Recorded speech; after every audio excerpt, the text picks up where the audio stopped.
Issue, make it possible, issue.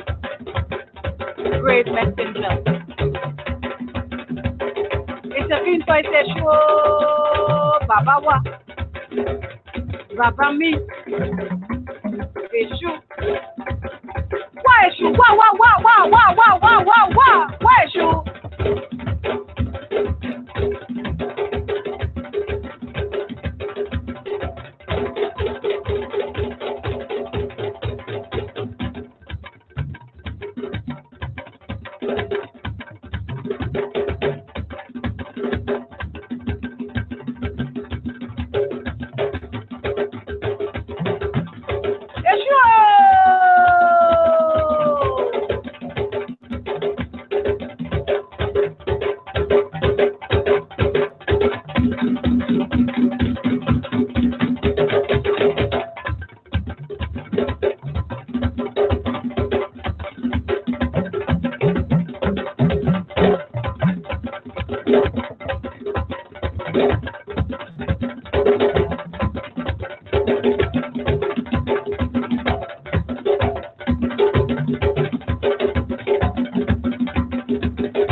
Ekuo.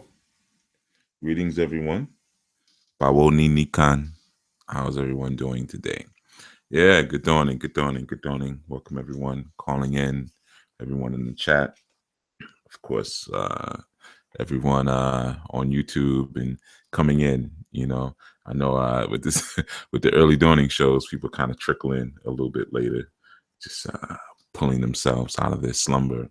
But yeah, Peleo to you all, which basically means, hey, what's going on, Peleo? Or just, hey, what's up, Peleo?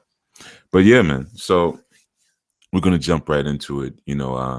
This has been a strong, where we've been dealing with change, like as a topic, change as a subject, and really getting into some of the formulas and some of the different modalities, or metaphorically, some of the examples where people have undergone change and the effects that it has had on them, that particular change, or, whatever it is. And made a point this strong not to necessarily speak about how you should change or what you should change into or anything like that, because as you know, this isn't a religion. This is Chief Yuya speaking, by the way, for any newcomers, in case anybody calls in and says that guy. So you know who that guy is. But yeah, man, so change, we all know the things that are bugging our bodies, man, things that are holding us from where we want to be and kind of restricting us, and have us in a space where we're not able or even maybe willing. We've lost some of our motivation to function at our highest ideas, and that space, in that now space where we're going from thought to word to action. We're having that type of movement. There may be some obstacles, or maybe we're just not making it to the action stage. We're going from thought to word, or just a thought. Maybe we're not even speaking things into existence. So everyone has their thing. Everyone has something that they would like to do, or something that maybe holding them back in a sense like that. So I made it a specific point not to necessarily get into what one should be doing, because it's not. It's usually not for me to say. Usually, it would be inappropriate of me to say how you should be changing. But that's really what we've been dealing with this strong. Just looking at change and looking at metamorphosis and how it relates to our journey. And I've enjoyed it. I've enjoyed the discussions. I know it's probably felt like it's been all over the place, but the best discussions are. We're not robots. When I say we, I mean you, me, and all of us who are here sharing information, man. And it's really about having fun with it. When you really start getting into your healing modalities and really getting into this work, after a while you learn to play with it almost, to play with the information, to toy with it, to stretch it, almost like if it was silly putty, or some type of, animated substance that you can just kind of play with, morph and mangle. So you learn to play with it, and in playing with the information, more ideas and more thoughts come out. Like with so many other things, sometimes you have your time to rehearse and practice, and then sometimes it's just good just to play. Whether you're a dancer or a musician or artist, you play with it. And we're dealing with spiritual arts, so there's a time when we're going to present information in a very structured and stoic and disciplined way. And then there's other times when we just going to play with it, and just playing with it, it brings out different things that maybe you didn't think of, or, maybe you didn't see in the moment. It allows for those opportunities and moments of spontaneity. But yeah, I actually before I get into anything, I wanted to share something with you all that I found personally. I found it a bit vexing. All right, and sad. And it's an article that I came across, and I'm gonna read it. And definitely please listen in, and I'm gonna explain why I'm sharing it and why I'm reading it. I know for a fact that it's very, very relevant to a lot of the questions that some of you have asked me in private. All right. Of course, I'm not going to give any names, but when I read it, I think you'll understand a little bit more. All right. So this article comes out of the Times Union, and it came out. No, we're in April now, right? Yeah. So it came out in March. All right, March 23rd, 2017, written by Emily Masters and Dylan Rossiter. And the name of the title, of the article is "Man Gets Prison in $1 million Property Scam." All right, and Zachary Latney, 22, a sovereign, quote unquote, sovereign citizen who tried to scam ownership of a former restaurant site and colony, was sentenced to 2 1/3 to 7 years in state prison on Thursday. Judge Peter Lynch imposed the sentence on 22-year-old Zachariah Latney for his bid to sell property he didn't own. Latney will be eligible to serve his sentence in a shock incarceration program, 6 months of highly regimented substance abuse treatment. Prosecutors asked the judge to impose a much harsher sentence of 5 to 15 years. Lynch pointed out the man does not have a criminal record and committed the crimes at age 19. It's like you have been somehow brainwashed into thinking this whole universe exists for you. It does not, Lynch said to Latney. The district attorney's office says the 1893 Central Avenue property Latney tried to sell was worth $1 million. The jury, which began deciding Latney's fate on January 18th, reached its verdict the next day, guilty on 15 of 21 counts. Latney was convicted of attempted grand larceny, burglary, possessing burglar's tools, conspiracy, tampering with public records, filing false deeds, and falsifying business records. They acquitted him of 6 counts of alleging tampering with public records and false filings. The verdict ended an unusual case in which Latney argued he possessed a building that he admitted he never purchased. Latney claimed he owned the building through adverse possession, placing a notice on it.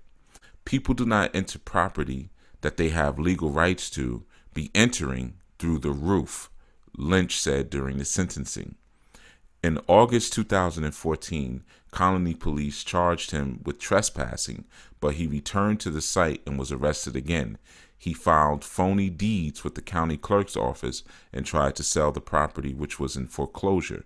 When Latney testified in January, Assistant District Attorney Brittany Grome, confronted him in the words of former county Thomas Marcel, who told Latney's sister and co-defendant Kezia Latney her brother had no legal interest in the building.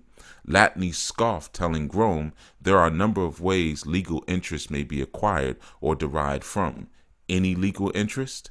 That's a swooping term. I don't know how he was able to apply that to my specific process. Latney also denied being a disciple of the anti-government sovereign citizen movement. While testifying, he followed the advice of sovereign citizens. The Southern Poverty Law Center, a civil rights organization that tracks anti-government groups, says sovereign citizens follow a conspiratorial belief system that argues that most Americans are not subject to most tax and criminal laws promulgated by the government. In 2011, the Law Center said sovereign citizens had ideological roots in anti-black racism, but a growing number of Moorish, quote-unquote, African-American sovereign citizens have emerged. By his own admission, Latney, who is black, wrote a letter referencing Moorish groups and a sovereign citizen, Brother Polite, who wrote a book called Real Estate or Legal Fiction. Latney acknowledged he followed the advice of Tex Mason, a self-proclaimed Moorish national, who wrote a book called Home for Free.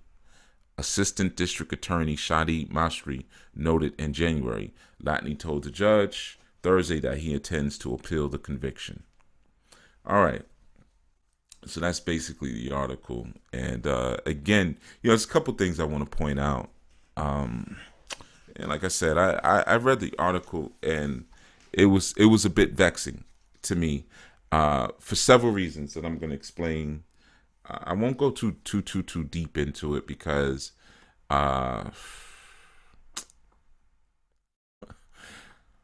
this is one of the ones that it's just an unfortunate event, man. The brother's 22, and like they said, he first quote unquote committed these acts when he was 19. So, essentially for 3 years, he's been going through this process, with the courts. And if any of you have ever gone through any type of long-term court process, even if it's not criminal court, it could be civil court,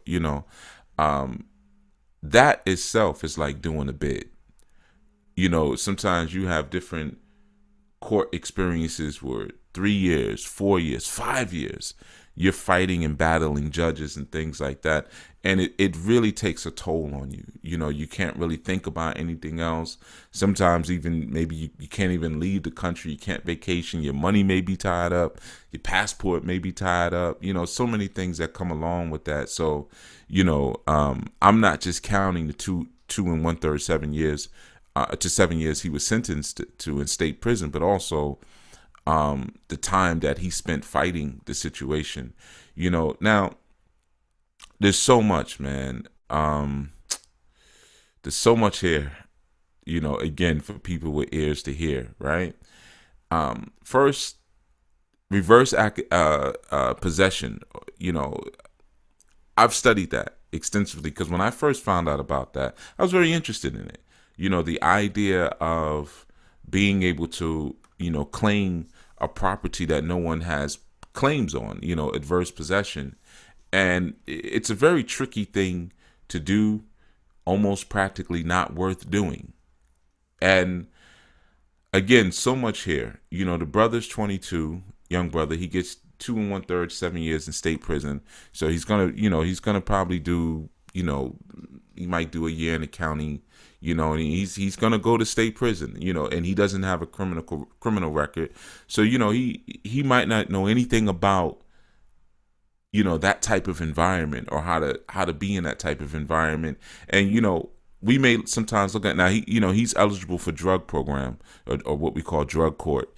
So if he gets drug court, which he probably will, all you got to do is go in there and say you smoke weed, or you just gotta say you're addict, or you could say you're a crack addict. Really, crack is the best one to say. Anyone give you guys this type of advice, but you find yourself in that situation, tell them you're addicted to crack, because crack doesn't stay in your system.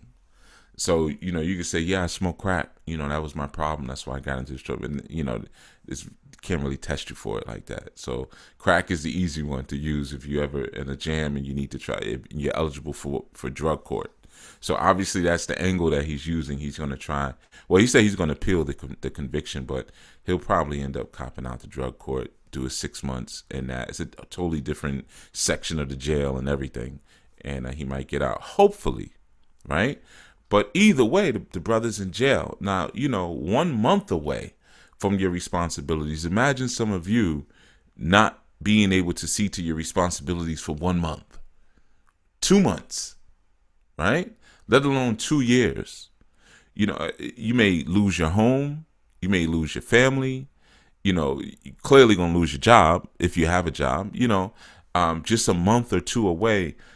This brother's got, 6 months to two and a third years to 7 years he's looking at in jail. Because also remember, anything can happen once he's in there. He could go in there and in the first 7 to 8 months get into a situation. He might get into a fight and then catch a street charge. He might catch an assault charge while he's in there.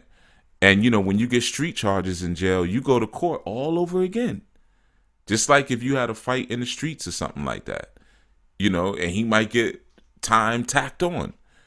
So now what could have been 2 years or 2 and a third years, or maybe even a year and a half, and then some time in a halfway house, now may turn into 4 years or 5 years. God forbid. I'm not trying to speak that into existence for the young brother, but once you behind those steel bars, man, anything can happen. It can turn into anything. So this is just a very sad thing, man, because I'm gonna just speak about it from a couple of angles real quick, man. And and I felt like it was worth addressing. I know some of you probably want to, it's not what you want to hear about, man, but many of you need to hear about this and know about this, because a lot of times people come to me after they take certain advice from certain people and it doesn't work out, and now they're in a jam. So then they come to me either for legal advice or for spiritual work, and sometimes they've put their foot in their mouth so bad that, right now we're just trying to alleviate the damage that's already there, but I've told a lot of people, and I'm just going to put it out there just like this. And I know I may get some backlash, man, but it needs to be said, because this is sad. A lot of people have come to me talking about different, well, I'm doing this, I'm doing that, and I got this paperwork from this person, that paperwork from that person. Listen, a lot of people running around with that paperwork and running up into courtrooms, or administrative hearings. Most of the time they ain't courtrooms anyway, but running up into courtrooms, talking to these magistrates and yelling and screaming at them, waving his paperwork in their hands. A lot of them are sitting in the feds right now. All right, that's the part that they don't tell you. Because the people who are giving you that paperwork, are selling you that paperwork, or selling you those books, they're not going to court with you. You see, there's a big difference.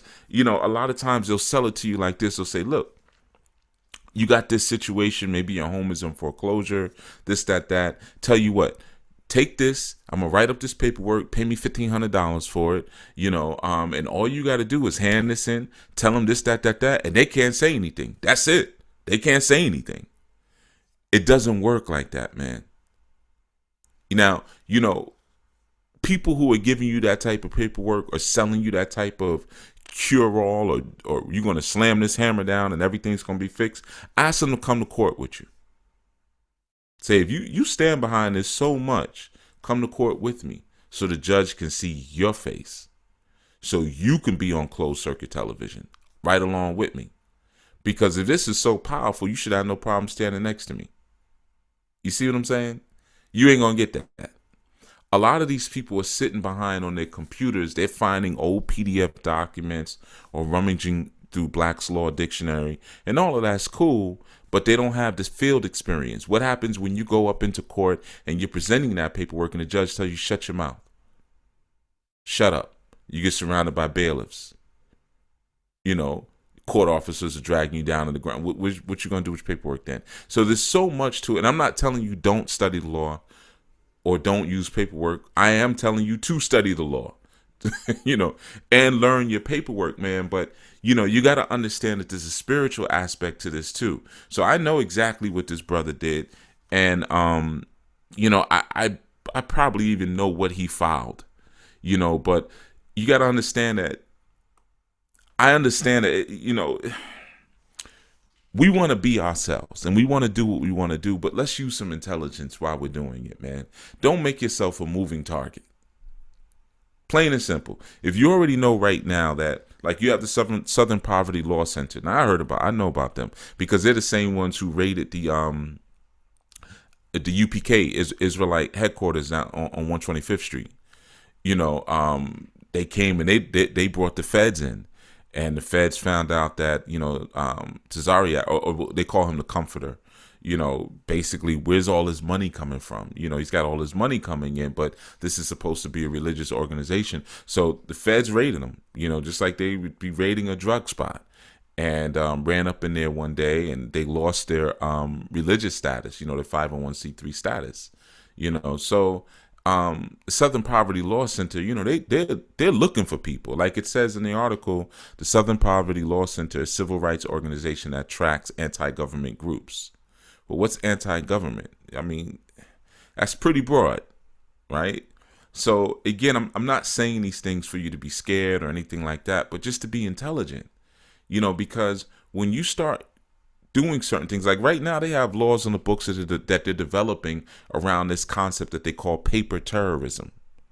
Paper terrorism. Can you imagine that? And that's basically when you get pulled over, you get into a jam, and you start hitting them with all this paperwork and all these laws, as you're typically advised to do by some of the Moorish groups, by some of the sovereign citizen groups, or sovereign on the land, or free man on the land. There's a lot of different groups are advise you to do. So now you get put down on the list as a paper terrorist. Well, anytime you got that name terrorist, on your jacket, man, you're going to have some other kind of issues. And I'm speaking to you from personal experience. Me even leaving and coming in and out of the country is a difficult thing. Every single time. Every single time. Some of you are aware that, some of you know about, even, a couple of years ago, I got detained in Nigeria for 4 days in a detention center. They didn't even give me food. That's how crazy it was. It was just good enough that my Yoruba was tight enough that, and just, see how the spirits work.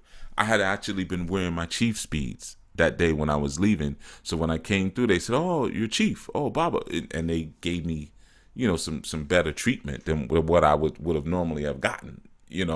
But that's not the first time something like that has happened, man. So the sound has gone out. I see Haru said the sound has gone out. Let's see. Anybody else tell me if the sound has gone out? All right, because I only see sometimes there's a delay just for one of y'all, and it's not for everybody. All right, so just let me know if you can't hear me. But so anyway, yeah, man. So I'll keep talking until someone says they're having a trouble. So my point is, man. Again, this young brother, and they got a nice big old bright picture of him, online in the article. So okay, you can hear me. Thank you, Sister Shasha. Appreciate that. Cool. Thank you, Shaga. Yeah, man. So there's a couple of things that come along with this. So now, now the brother's got a record. If you Google his name now, you're gonna see this picture of him. And this picture of him in his prison browns. It's like it's a whole thing that comes along with that, man. Now he's got the jail experiences. He's gonna be in jail with people who have done all different kinds of things, or who are stressed out because they are losing their house or losing their families and things like that. And then you got to deal with the COs, and all because he was trying to get something, coming into consciousness, studying certain things and finding out that, oh, wow, I can do this and I can do that, by people who were shouting and yelling at him, yeah, brother, you could. Meanwhile, they not doing it.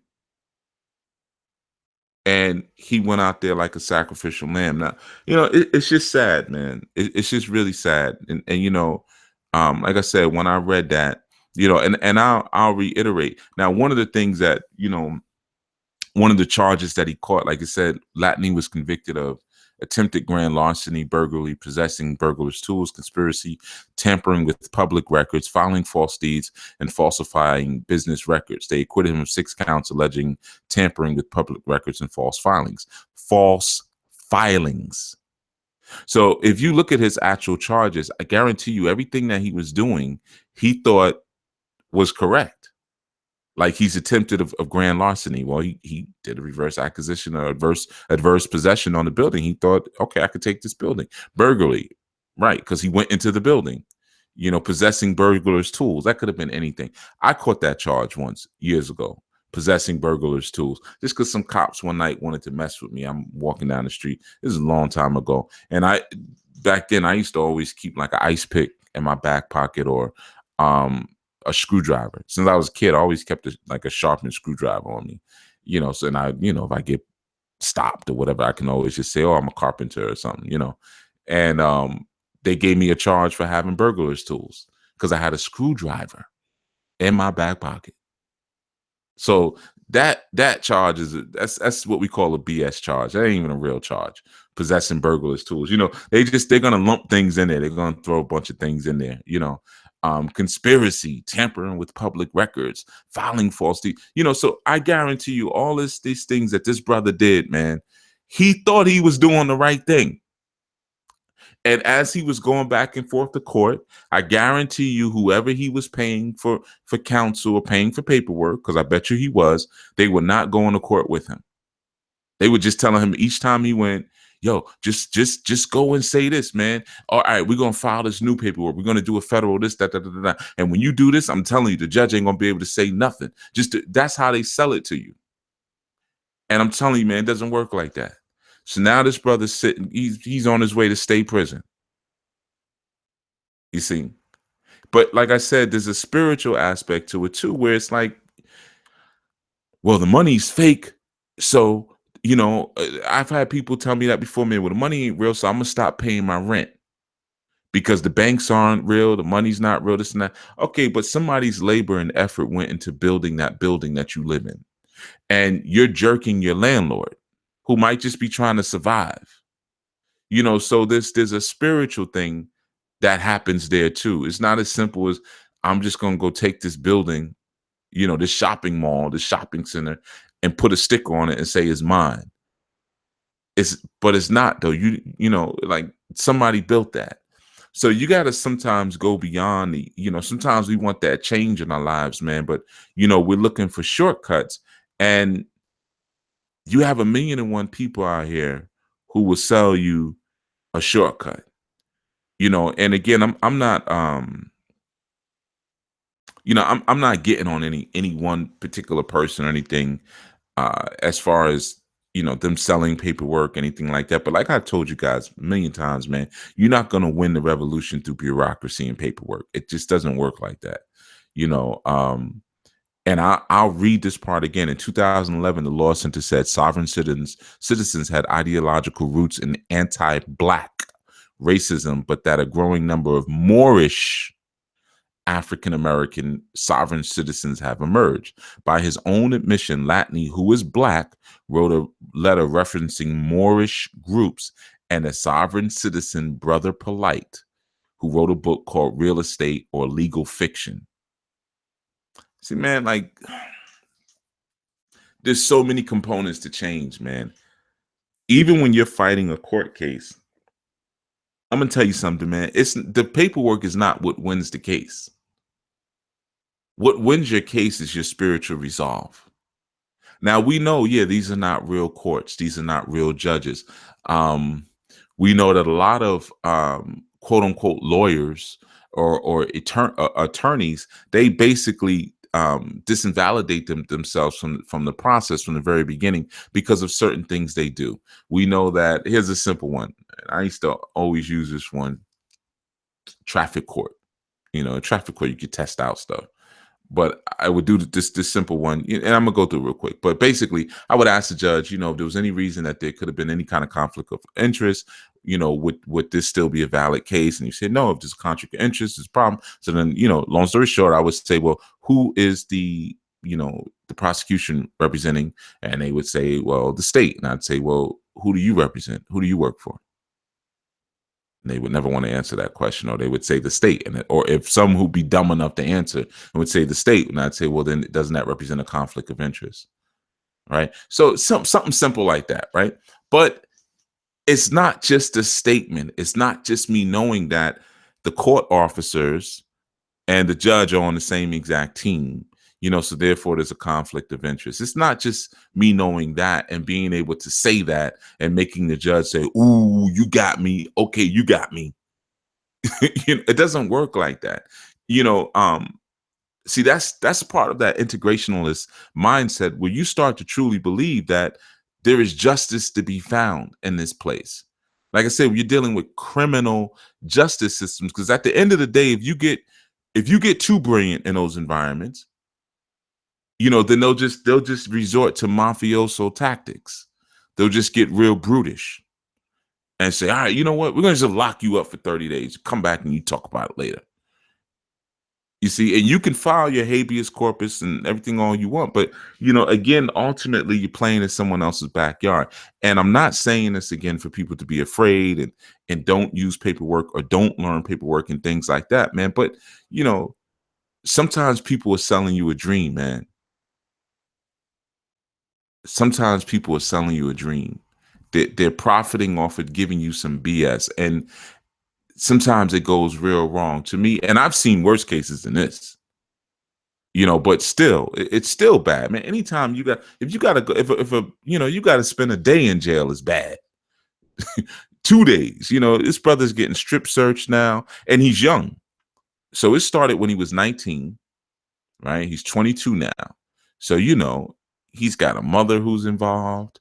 His sister, who's mentioned in the article, probably got aunties. He's got a lot of people probably crying for him right now.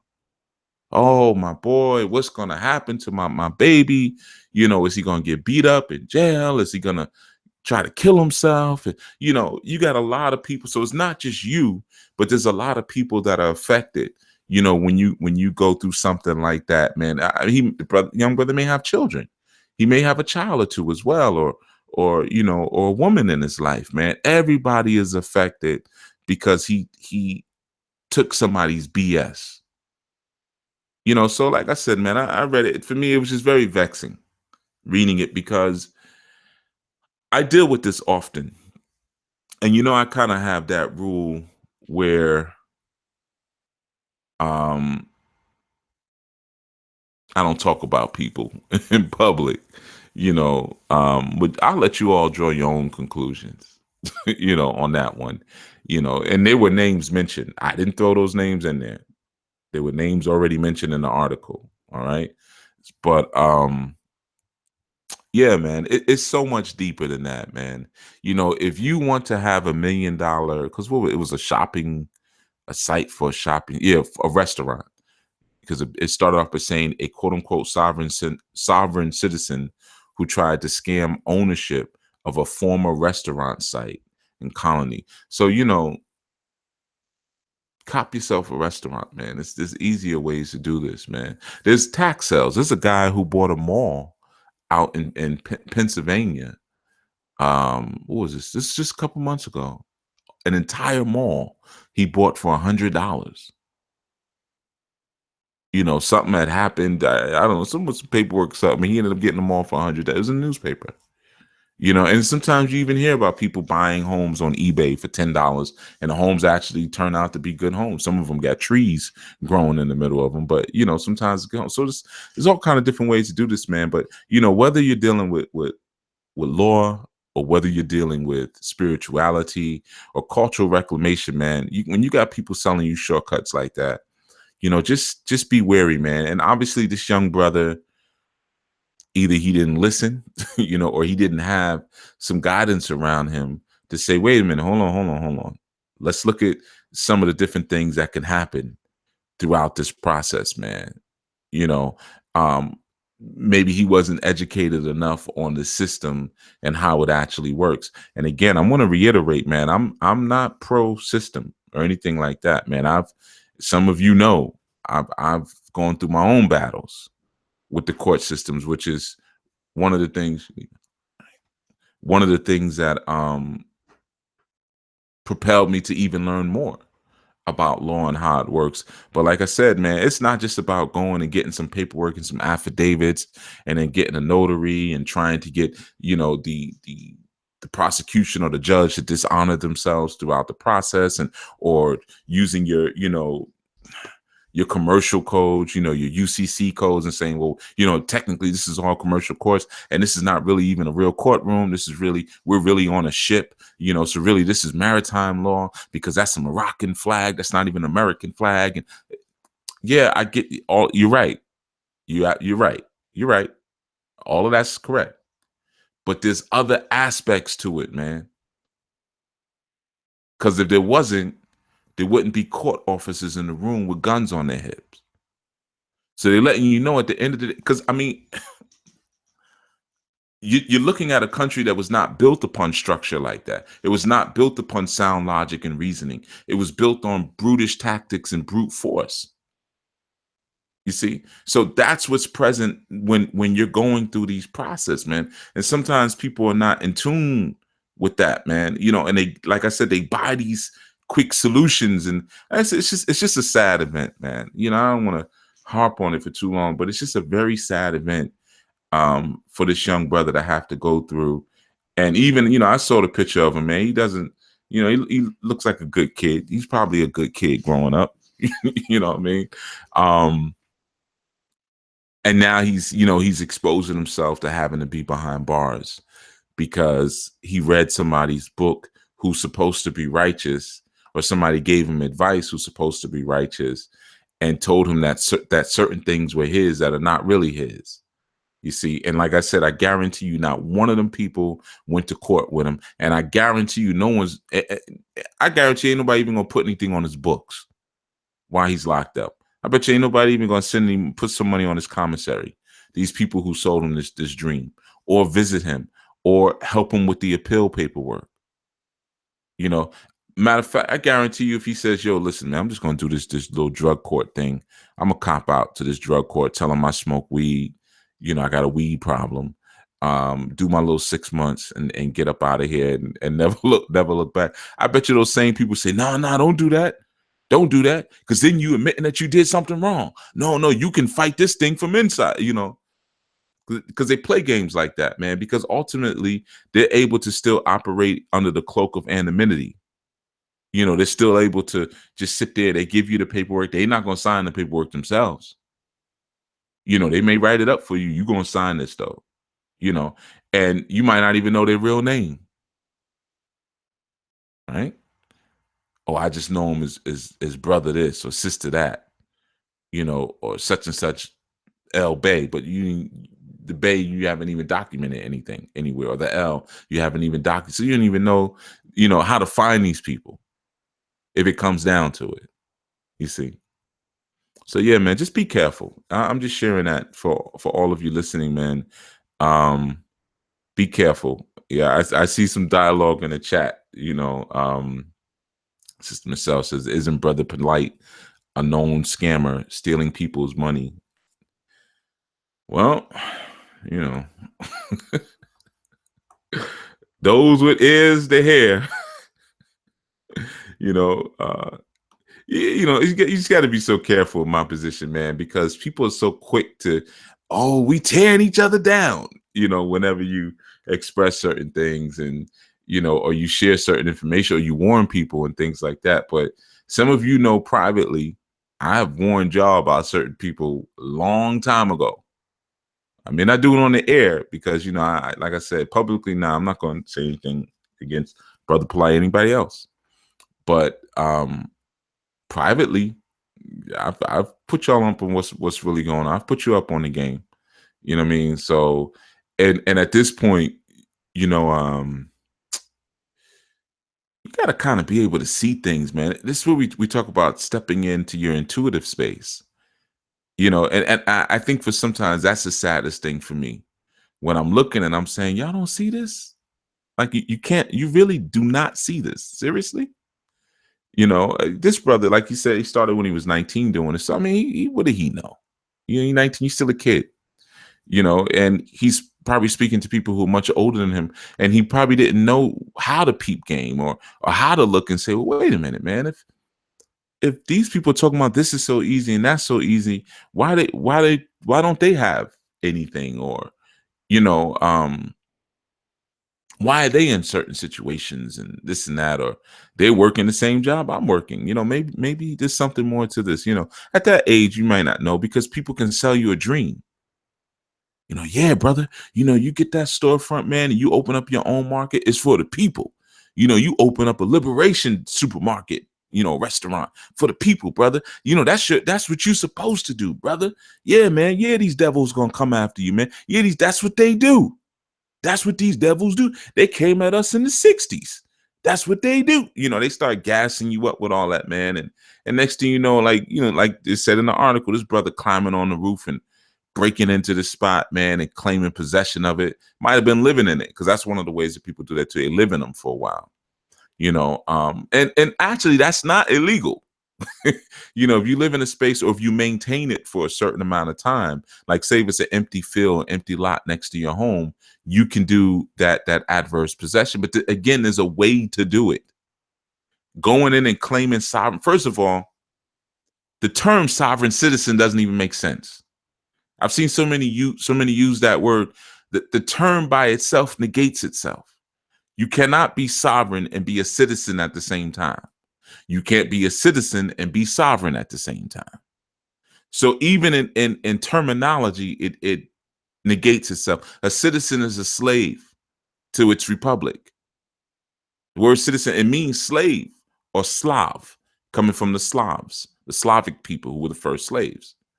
Citizen. So you can't be a sovereign person that has, that's able to exercise all the natural born rights of free will and be a slave at the same time. It doesn't make sense.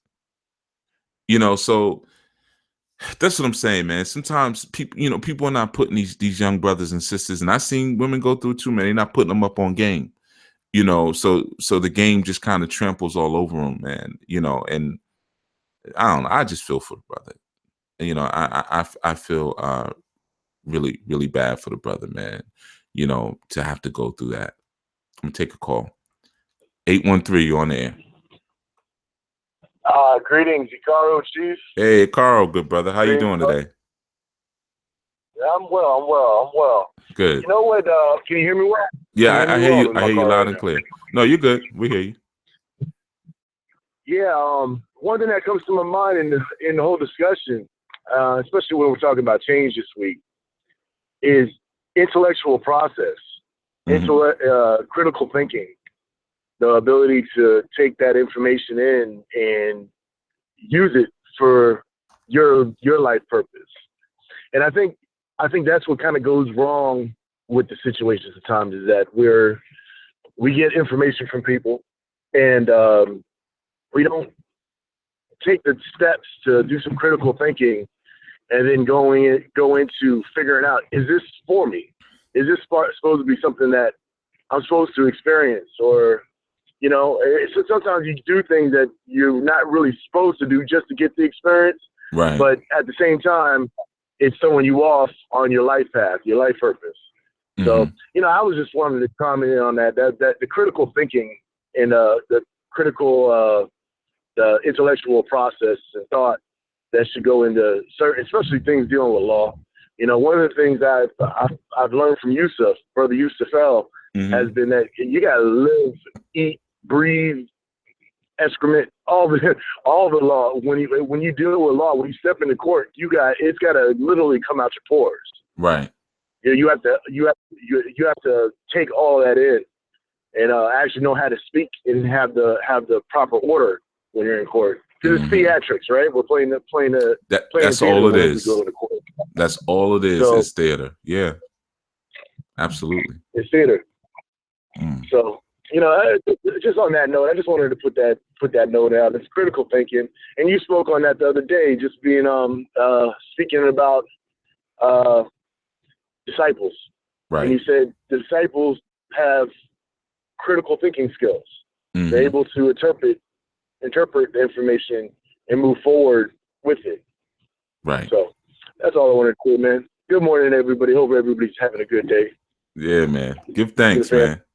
Give thanks, man. It's good information. Thank you, Brother Anwar. Appreciate that. Yeah. Take advantage of you before you get off Blog Talk, man. I gotta get some kind of words out on Blog Talk before you go. Oh, we got a little bit longer, man. We got a little bit longer. Yeah, man. Yeah. Yeah. Give thanks, man. All right, brother. Cool. Peace. All right. Drive safe. Have a good day. You too. Yeah. All right. Yeah, man. Critical thinking. He brings up a good point, man. So many are not taught that as young people. That's one of the most important things in my household, and it was when I was growing up too. My father was big on critical. That's all he talked about. That how it need to be taught in school and things like that. So that was an important part of my upbringing, and he was right. As annoying as it was as a youth, man, he was right, and I'm sure I annoy my youth with it. But it'll keep you out of some jams, man. Being able to use your proper reasoning faculties in the moment and critical and creative thinking, and maybe this young brother had it, maybe he didn't. Maybe he thought he was warned maybe he still thinks he's warned for righteous cause. Because, jail is not the end all be all. I'm not saying because he's locked up now he did something wrong at all. So let me be clear on that, man. Jail it is what it is. A lot of people go to jail. And it doesn't mean that they were wrong, but I'm sure he wasn't expecting this to go this way, and like I just said, I'm sure a lot of you don't want to go to jail, and you may not realize that that's where this can end up.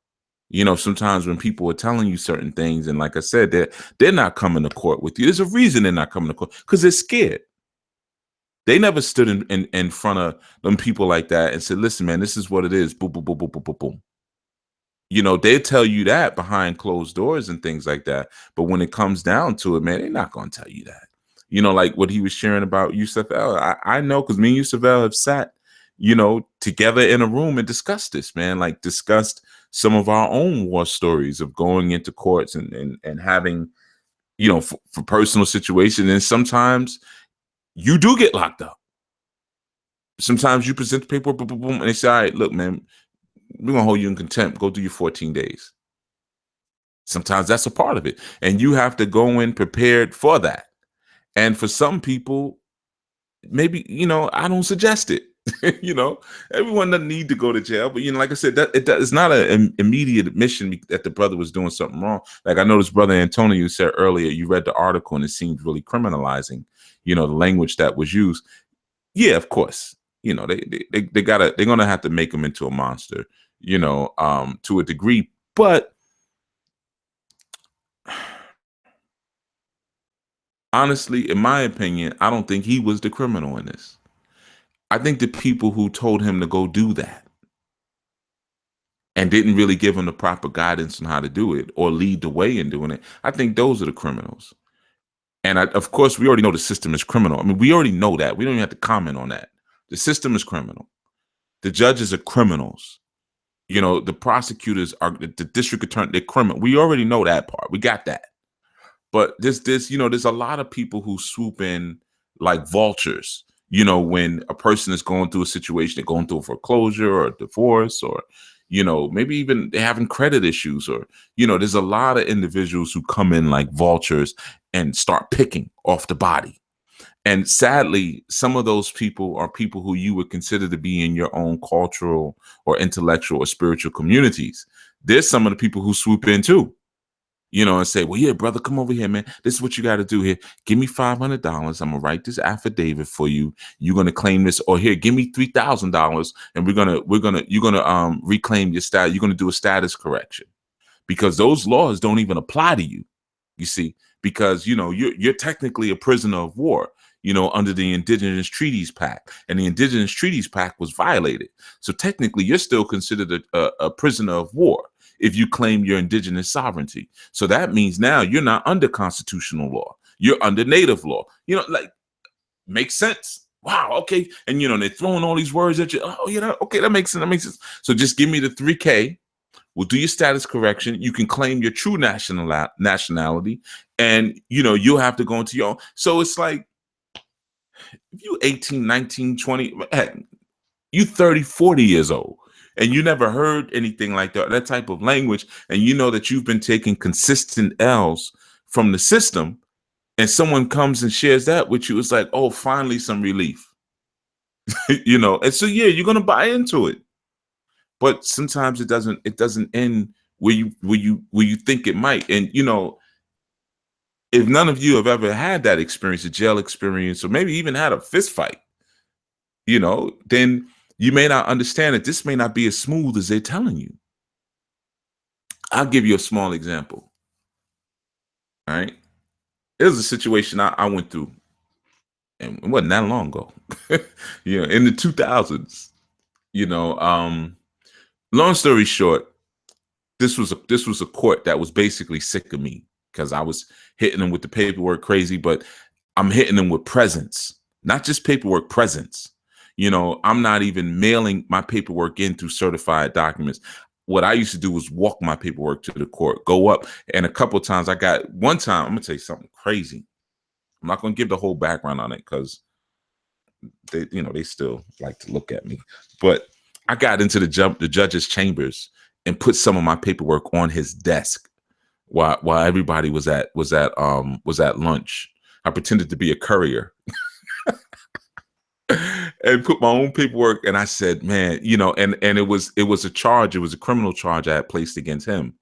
And they were all leaving for lunch. And you're not supposed to go into the judge's chambers. And there was one woman, she's kind of dizzy, and she was like, what do you want? I said, I have some paperwork to Judge so-and-so. And she said, well, he's out to lunch. Everybody's out to lunch. And I said, all right, well, can I just put it on his desk? I'll get out of here. She was like, yeah, well, hurry up, just go. So I went and put a sticky on it with a smiley face. So yeah, mother F, but anyway. So I said, when he comes back from lunch, he's going to see that. He's going to see I was in your office. I ain't scared of you. So, there's different things. And I mean, I'm facing time on this case for something I didn't do, but that's how, once you target it. See, I didn't know. Sometimes you make yourself a moving target when you're young, because you don't know strategy, and it sticks with you.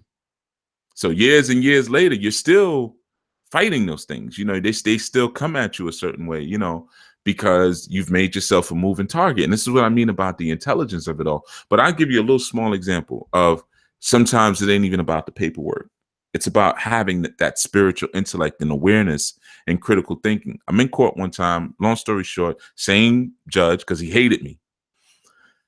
And every time I would go in there, they would surround me by court officers. That was a thing, try to intimidate me. Because I never sat down in the court. I would stand up the whole time. Then when I would darn near race up when they would call me, and they would always leave me to last. When I had the whole court would clear out, then because they know I'm embarrassed. So call me up, same routine as usual, 4 officers around me, whatever. I mean, I ain't worried about y'all. So basically, long story short, I don't remember how the whole thing popped off, but the sergeant comes, or the court officer, sergeant comes up, and he was like, this guy again, this guy. And I'm like, man, get that F out of my face, man. So I'm leaving the court, the judge, and get out of my courtroom, usual. And I'm like, I'm going to leave because I want to leave, but I'm done with you. And, so we're going back and forth. I'm not scared of you, and the sergeant was like, I'm going to knock this guy out. He's like, his face is getting red, and the court officers are acting like they're holding him back from hitting me. This is funny to me because it's like Brother Armand said, it's theater. It's really theater. And if you understand that, you know. So I said, listen, I am not a ward of the state. I'm not an orphan, and I'm not property of this court. So I said, if you put your hands on me, I'm gonna break your jaw. And I said it just like that, stood up over him and based up on him. I said, what? Now go ahead, touch me. Let him go. Touch me. I said, I guarantee you I'll break your jaw and then I'll walk out of this courtroom. And I said it just like that. And he didn't do a thing. Nothing. And he was like, get out of there. Like he's yelling, face over it, still going off. I said, you're yelling, but I see you ain't touch me. So I had like my paperwork all spread out on the desk and I'm slowly packing up. I said, I said, when I'm good and ready, I'm packing up, back up, slowly packing my stuff up, walk myself out the courtroom. You can't touch me. Now, you see, there was a combination there though. I'm citing law. I'm not an orphan. I haven't been abandoned. So I'm not a ward of this. I'm not a ward of the state. I'm not your property. You can't touch me. So now if you put your hands on me, right, this is a civil offense now. I have all right to defend myself. You don't have any authority. You don't have jurisdiction over me because I'm not a ward of the state. I have my biological parents. You know, they didn't give me to the state. They didn't abandon me or anything like that, which would now make me your property. You see, so I'm citing the law, but I'm also making it clear I will F you up. Don't get it twisted. You will get effed up in here. I don't care nothing about your little badge and I'm not scared of your emblems. All right. So don't forget. Yeah, I got the kufi on and everything like that, but I'm a street dude. You will get hurt. So nobody touched me. The next time I came back, I never forget. I'm coming through because, you know, you got the little security man coming to the courtroom. You got to take your wallet out and everything like that. So one of the court officers was downstairs working the metal detector. And he was like, oh, you. And I was like, yeah, me. Oh, you. And he was like, listen, I don't even want any problems. I don't want any problems. Here's your stuff. So at the end of the day, it's like, you know, so now I become the alpha in their environment. I'm dominating. Soon as she recognized me, saw the kufi, was like, man, I don't even want the problems. Yeah, and because it was a Friday, I was like, yeah, I don't blame you, man. You should be ready to enjoy your weekend, huh? He was like, yeah, I don't even want it. So I just went upstairs and handled my business. So my point is saying is that these people who may give you this paperwork and stuff, they're not telling you about that part. You see, like they haven't gone through that. They haven't had situations where they're surrounded by 4 or 5 court officers and got a judge up there yelling, saying, I'm about to throw you in jail. And the DA saying, throw the key away and and all over something that you may not have even done. And so you're still fighting for your innocence, but at the same time, you're being threatened with the loss of your liberty and and it's not about throwing up some paperwork and saying, here, and I claim myself. It's not about that in that moment. There's another spirit that has to accompany what you already know legally, you see. And that's the spirit where you say, listen, man, you little scrubs, you know who I am? Do you know who I've been initiated into? Do you like, you're nothing. You're in here trying to steal energy. And I'm going to treat you just like you're nothing for trying to disrupt my life, to trying to disrupt the work that I do for the community. Because that's the only reason why you have me in here, because I'm actually doing community work that's effective. So now I become a target. Oh, you loser, you. You know, and that's the mind I would take on. So my speech would reflect that. So that's what I'm saying. Who was telling that young brother that listen, man, you do this, you might, you know, they might come at you. They might raid your house. They may come to your job. You know, they may contact your children's mother or your parents. They may come and threaten your mother. Who's telling them all of that, man? So that's what I say. It's sad. It's really sad, man, that people are doing that to other people for $1.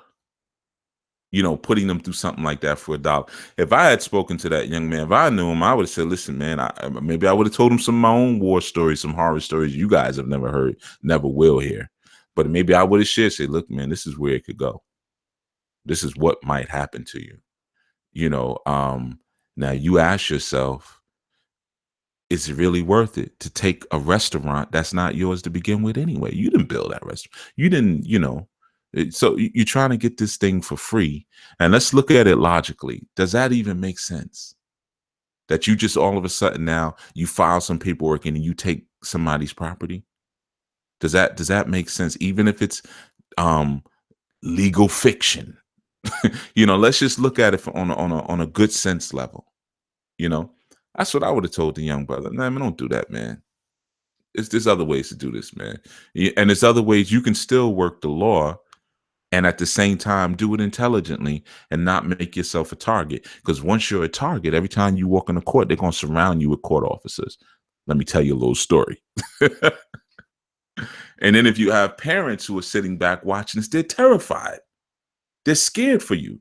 Now you're putting your mother through all kind of stress, man. Your father may mess around, have a heart attack behind this. Is it really, there's other ways to fight, more intelligent ways to fight, to get our point across and to do what it is that we came here to do, man. So yeah, like I said, man, it's rough. And I understand, when you're in those situations and you're being threatened with the loss of your home, whether it be through foreclosure or someone has trumped up both bogus and fictitious charges on you. I've been through that, or man, some of you go through it even with child support, family court. I've gotten a lot of calls on that one too. That's a rough one too. You're not able to see your children, but yet and still they, you get your paycheck is getting broken down to nothing. And they might be locking you up every 6 months for late payments and everything like that, man. And then someone pops up and says, "Well, look, just file this, file that, da da da da da da," and you'll be out of it. Doesn't work like that. I had a situation last year. I helped a brother with. He was $70,000 in arrears on child support. Well, according to the system, he actually was paying the sister, and the sister didn't even file the paperwork. He has 8 children with her, and they were fine. They actually split up. She had 2 more children after him, and he takes care of all 10. He's always done that because the other fathers wasn't really about much. So he said, "Man, I can't buy things for my children, and these other 2 are sitting there. I just wouldn't feel right doing that." So he would give to all of them. To each their own. But so she had entered some type of program or something for the city, and when you do that, they ask questions. So the city ended up filing the paperwork against him, and she even came to court the first time and said, "I don't want child support from him. I'm fine."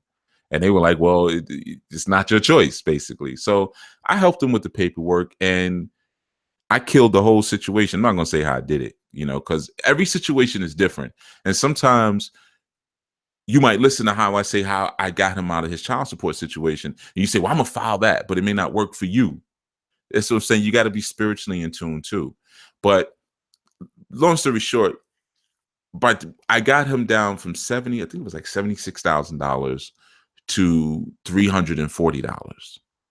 And that was for one child. There was a situation that happened where she had to go to the doctor at one point, and he did sign some paperwork. I'm not going to tell the whole thing, but so they were able to prove what they wanted to prove, but only with the one child. So he was like, "Well, we could," not to us, so we could actually fight that one too. But I was like, "Listen, man, give him the $340, man, and let's get up out of here." Because he had been going back and forth for a while, taking days off work. I said, you make that in a day. So, just we won, we beat them. They took the L, but they got to get something. They got to poke you in the eye on the way out, basically. So just give them that, and let's keep it moving. But 76 grand, man, you're done. They're out of your face forever. This thing has been dismissed with prejudice, the way I had set it up. So sometimes you're not taught that by those people who are writing those books and stuff, that it's a game. You're told, "No, just go in there, say this, and they got to get out your face."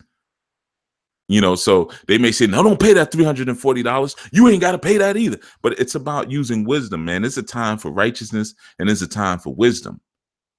Sometimes you might say, all right, well, you know what? I'll take that L, because ultimately I'm here because I didn't do something correctly to begin with.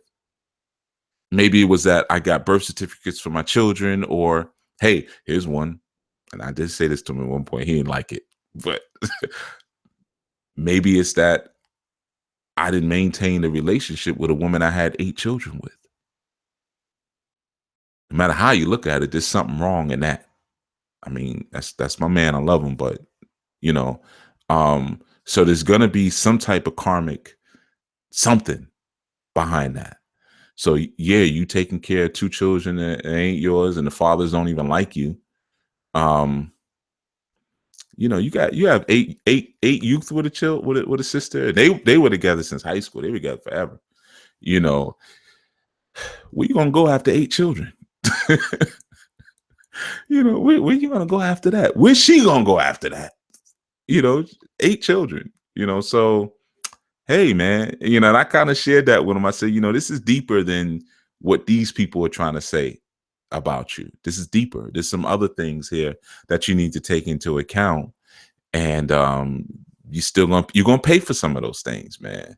And he didn't like it at first, but later, he called me. He was like, man, I thought about it. He was like, I didn't like what you said, because we were leaving the building when I brought that up. I think the wound was still too fresh at the time.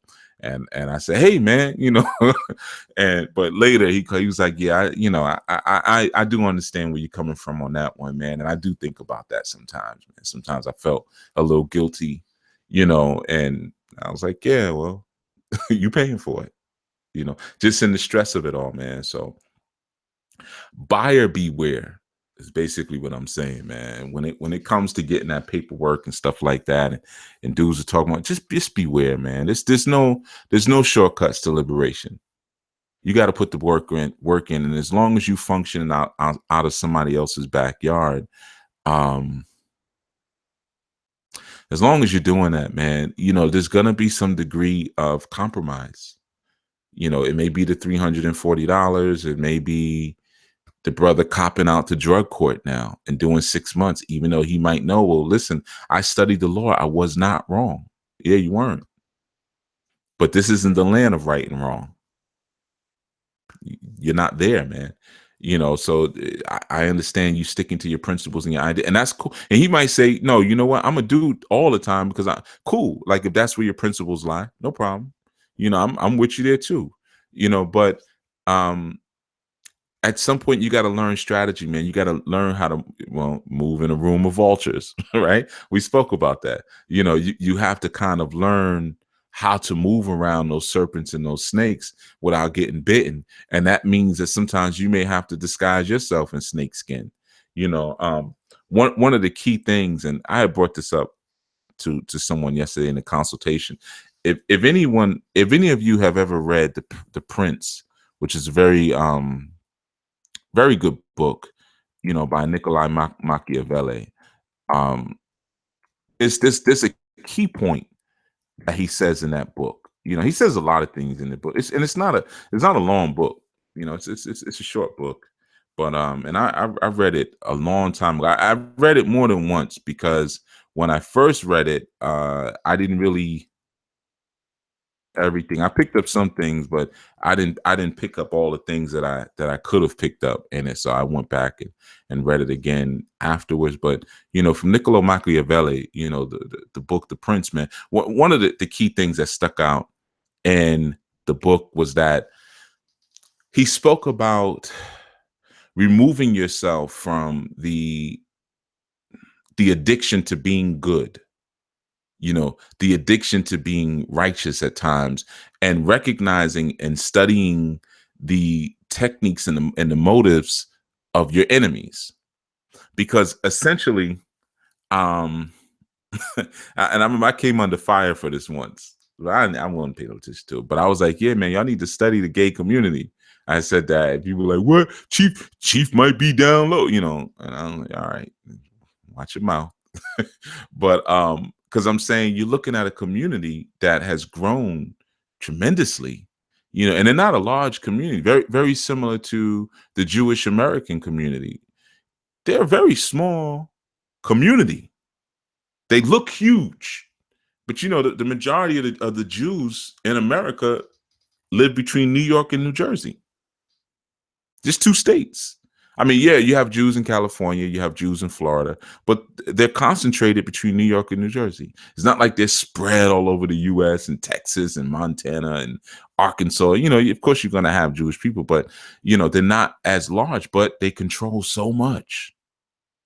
It's just like the homosexual community is not a huge community, but they focus on the quality of membership over quantity of membership. So yeah, they're running the media, they're in political positions, they recruit amongst athletes and entertainers very, very early on to make their communities look huge, which has been effective. And they don't take any disrespect. They don't even take any fake disrespect, even when you're not disrespect. If you even, it's kind of like the Jews, if you even say anything that resembles something that they don't like, they own you. So I was saying that, I was like, maybe study those community. You want to learn about community building and things like that, and developing a political power base. Look at those who are doing, even if you don't agree with their ideology. So with Machiavelli, he speaks about that to a degree where basically he's saying that if you have an enemy and this person is an effective enemy against you, then they're, in a basic sense, they're using weaponry that works against you, that's able to subdue you. So ultimately, you need weaponry that's just as strong, if not stronger, as theirs is. So just give you a small example. Let's say if you're going in battle with your enemy and you're using copper for your weapons, but your enemy is using iron, right? And you just find that they're just running through your infantry every single time because their weapons are stronger. Then it would behoove you to learn about ironsmithing and use iron weapons against them. You see, instead of saying, well, we use copper because it's healthier for the environment, and they use iron and they're wrong to use iron, but meanwhile they're tearing you up.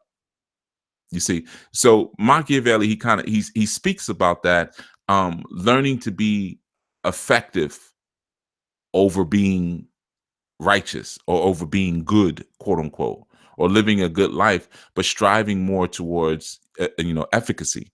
So sometimes, again, like I said, when you're inside of an environment that is not the healthiest of environments, it's important, and it's vital to kind of look at, well, what's really going to work, what doesn't work, aside from just being right. Righteousness and having that leaning and that inclination, because the universe lends towards light, or lends towards what is right. So that's good. There's nothing wrong with that. But it's almost like the Islamic saying, tie up your, pray to Allah, but tie up your camel. So it's like, just because I've prayed to Allah doesn't mean that someone's not going to steal my camel, or my camel's not going to run. I'm still going to tie it up, that it's not going to run away.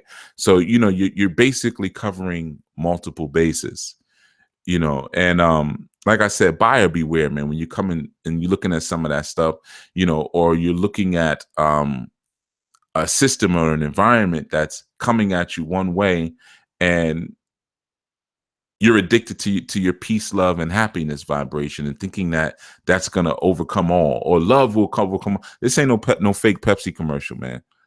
Pepsi activists, where you're going to give a man with a machine gun a Pepsi and everything's cool. No, you're going to have to learn at some point to maybe not necessarily fight fire with fire, but get enough water to douse your enemy's fire.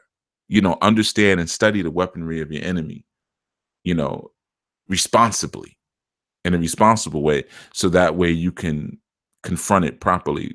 So like I said, yeah, it's a lot of things in that book that you could check out. It's a good little read, you know. Um, but it's called The Prince by Niccolo Machiavelli. Good one to check out, to just understand a little bit more of what I'm talking about in that sense.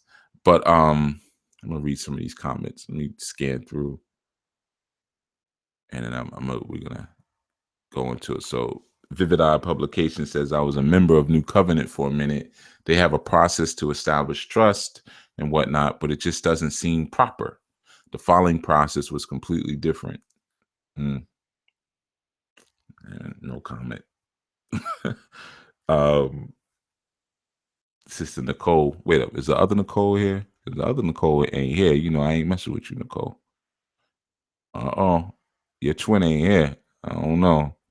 All right, I'm gonna give you a little rhythm today, even though your twin ain't here. But so Nicole says, thank you, Chief, for bringing up this subject. I have had this conversation with people in transition from citizen to sovereignty, and when I bring up these court situations, they get silent. Yeah, that doesn't surprise me. Yeah, I mean there's your red flag, right? There's your red flag. You bring up the court situations, they get silent, right?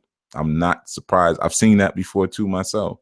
When I've brought up court situations, they start pulling out YouTube videos. Well, look at this brother here. I got my own YouTube video. Some of you probably seen it. I know how nosy some of y'all are. But, so yeah, you're right. Roxanne Bowen says, this is unfortunate. At this age, one is looking for guidance and sometimes a quick get rich fix. Right. Yeah, because like the brother was 19, so yeah, he probably figured, I'm gonna get this restaurant. He probably thought this was gonna be his business. I'm gonna get this restaurant and we're gonna do this, that, and I don't even have to pay for the restaurant, and now look, now he's got a jacket, Sister Michelle said Richard had the chance to stand his ground to the judge respectfully, and all they did was ignore him and dismiss him, right? Because you're dealing with a beast. Sometimes we forget that. Like I said, you're just dealing with beasts, gremlins, and goblins who've broke into the wardrobe closet. They figured out how to put suits on and high heels and mini skirts, because them female DAs, they always wear them little tight mini skirts. They basically the sluts of the whole environment. You could tell everyone's banging them. That's how they get favors on their cases. And those male attorneys, a lot of times you can tell those type of dudes may go somewhere, get tied up, man, get balls stuffed in their mouth and candles stuffed up their booty on their lunch break. You could just see them, man. You could see, the decrepitness, in all of them. But yeah, you're absolutely right. Roxanne said, I went to court with my son when he was 15 for an alleged fight, and the first thing they wanted him to do was to take a plea. Right. Who am I pleading to? Think about that. I got into a fight, which first of all is not even criminal. That's a civil offense. So why is it even a plea? Like, that's what I'm saying. There's so much that's wrong a lot of times, and the way these things are done, man, that without knowing the basics of it, we end up in some really bad situations. Tomorrow I'm out somewhere, I get into a fight with a person, right? Person walks away, cops see it, they lock me up. Now I got a case. What's it going to say on my paperwork? It's going to say the state of wherever I am. Let's say I'm in, I don't know, Maryland. The state of Maryland versus me. I didn't get into a fight with the state. I got in a fight with a person. Okay. So the state is not a biological entity. I didn't damage the state. I didn't punch the state in the face. And if I did, then I'm allowed by law to stand in front of my accuser. So somehow you're going to have to figure out how to get the state in a seat. And I need to talk to the state. I need to get medical records from the state. I need a criminal record from the state. I need gender from the state. I need height, weight from the state, because this is the one who's pressing charge. This is a biological entity. If it's not a biological entity, then what are we even doing here? This is a civil offense. And the only one who can press charges there is the person that I actually hit. You see, so a lot of times, man, this is the metaphysics of it all. A person creates a fictitious situation and they start telling you that you're a defendant or telling you that you're the obligor, and you take on that charge. That's alchemy. They're changing your very nature. All rise for the honorable. The honorable titles of nobility were outlawed in this country. That's against the law to call anyone your honor or to call anyone esquire. That's actually illegal in this country. So what they do, as soon as you come into the courtrooms, they make you break the law. right? So you're already wrong. It's a real whole slick metaphysical thing, and you got to really peep it. All rise for the honorable. All right, you may be seated. Well, who gave you authority over if I can sit or stand? And then there's a separation between church and state, but right above the judge, what does it say? In God we trust. All right, now I'm confused. Are we in a religious environment? Or we are in a legal environment? And then, of course, it's a religious environment, because why else would you be wearing a robe? Huh?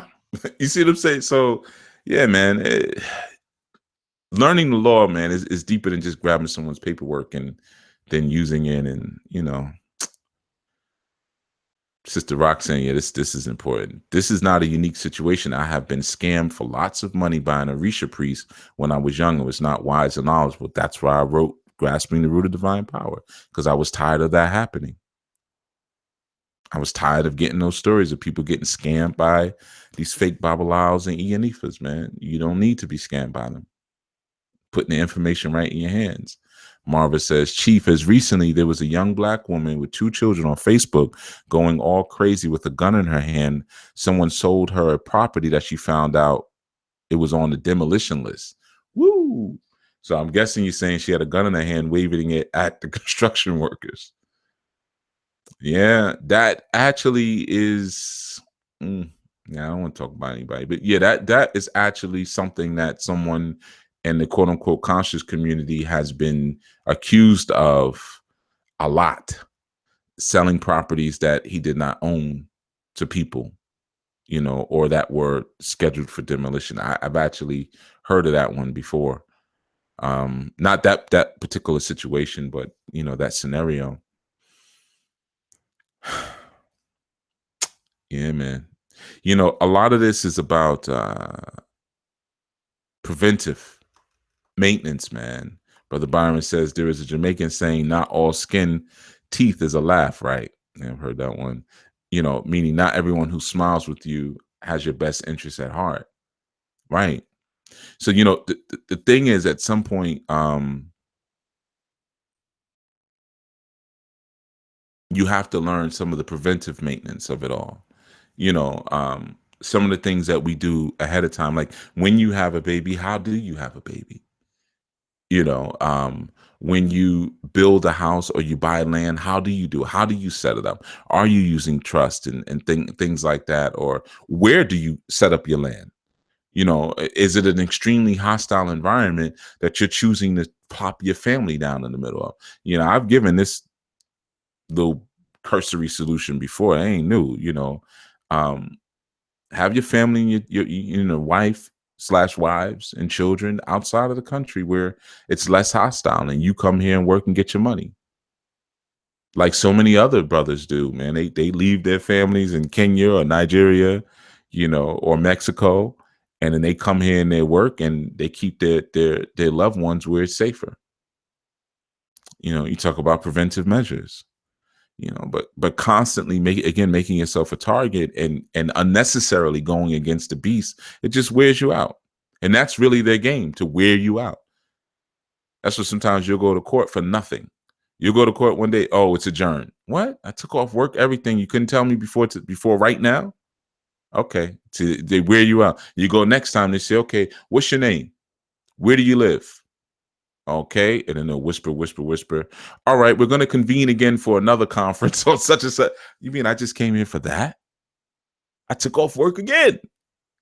Have to get a babysitter, this or whatever, So they just wear you out, keep the calendar going. As long as that calendar is nice and filled up, they get their salaries.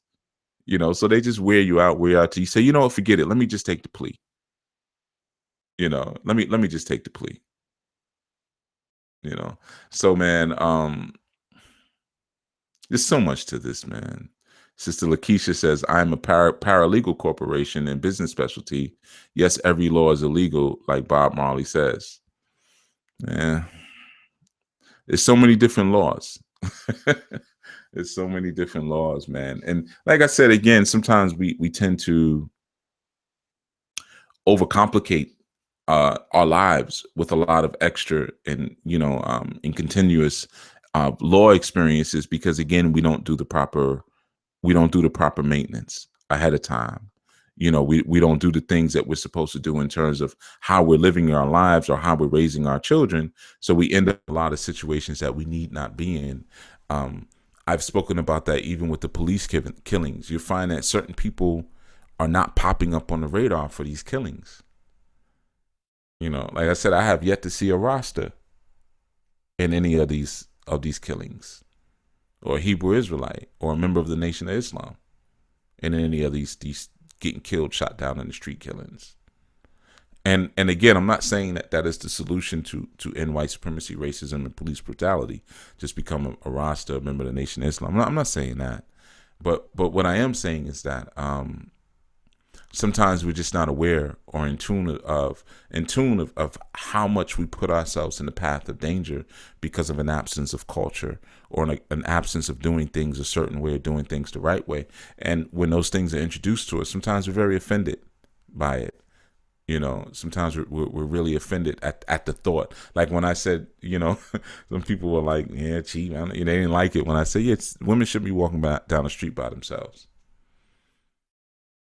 Now, you may not understand the multi-layers of that statement that I made when I said that, yeah, a woman at a certain age being single is indecent. It's a certain way of thinking that you have to learn to take on, to understand that statement, to understand what's being said to you. A woman walking down the street by herself, forget a woman, a female. So not just an older one, I'm talking about even 9, 10, 11, 12 years old. Young girls should not be walking down the street by themselves, ever. Now, she can be accompanied by another girl, or by a boy, or by a man.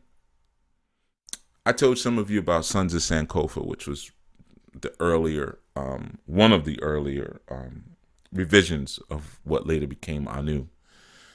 But one of the things that I had instituted was a system. It was really cool. It was so cool that it was clearly inspired by the ancestors, because I don't usually come up with stuff this cool. But I had this thing that I had established, where it was a system of accountability between the different components, because Sons of Sankofa, it was a rite of passage program, but I had a bunch of different, like, after school and Saturday academy programs that we were doing, like African dance, of course, martial arts, music, we also doing computers, yoga. We had chess. I had developed a chess club. I had a bunch of stuff, right? But ultimately, the way I set it up was that each component had to serve the other component based on their proven ability. So, like, one of the places where we work, because most of my programs were in the city.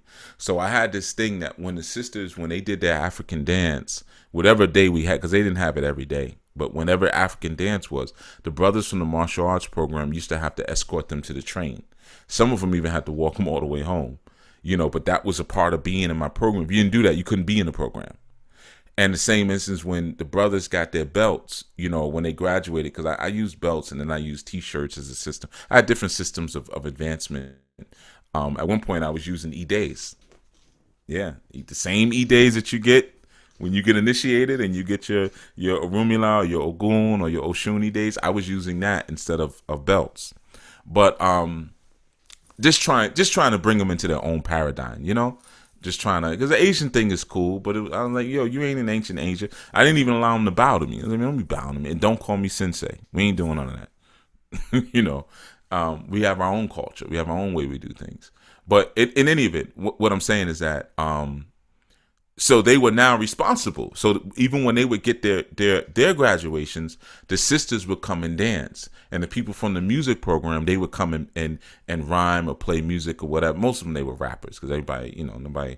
I had like maybe a couple of youth who played instruments, but mainly they all rapped, and all the girls they sung, But either way, they would have to come and perform for the people who were and vice versa. Everyone kind of, it was an interlinking. And it took me a minute to design it and to really get it going where they were taking that serious. They were, but that's a part of that as well. When you start to learn that there's that, when you start to do some preventative stuff, that some of this stuff doesn't even come into play. So like even when I say something like, nah, women shouldn't be walking down the street by themselves. Mm-mm. What kind of society is anything could happen to her? Anything could happen to a woman. And I'm saying here, now if we back home, we in a village environment, it's our community, yeah, it's different. But here, woman, a female, a young girl, whatever, should never walk down the streets by herself. A woman should never be without a covering, should be single after she leaves her father's house, period. After she leaves her pop's house and she doesn't have his covering, she should not be uncovered, because we live in a society of wolves. What's going to happen? She's going to get towed up. She's going to buy a house that's scheduled for demolition because she's the world's sucker.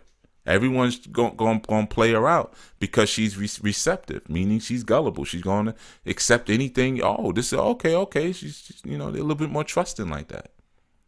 So they should be covered. So all the ones who are out here wailing and like, I'm doing my own thing. You making a mess. Y'all always make a mess. Every time. And the ones who got offended when I made that statement, because someone had reached out to me, I don't understand that.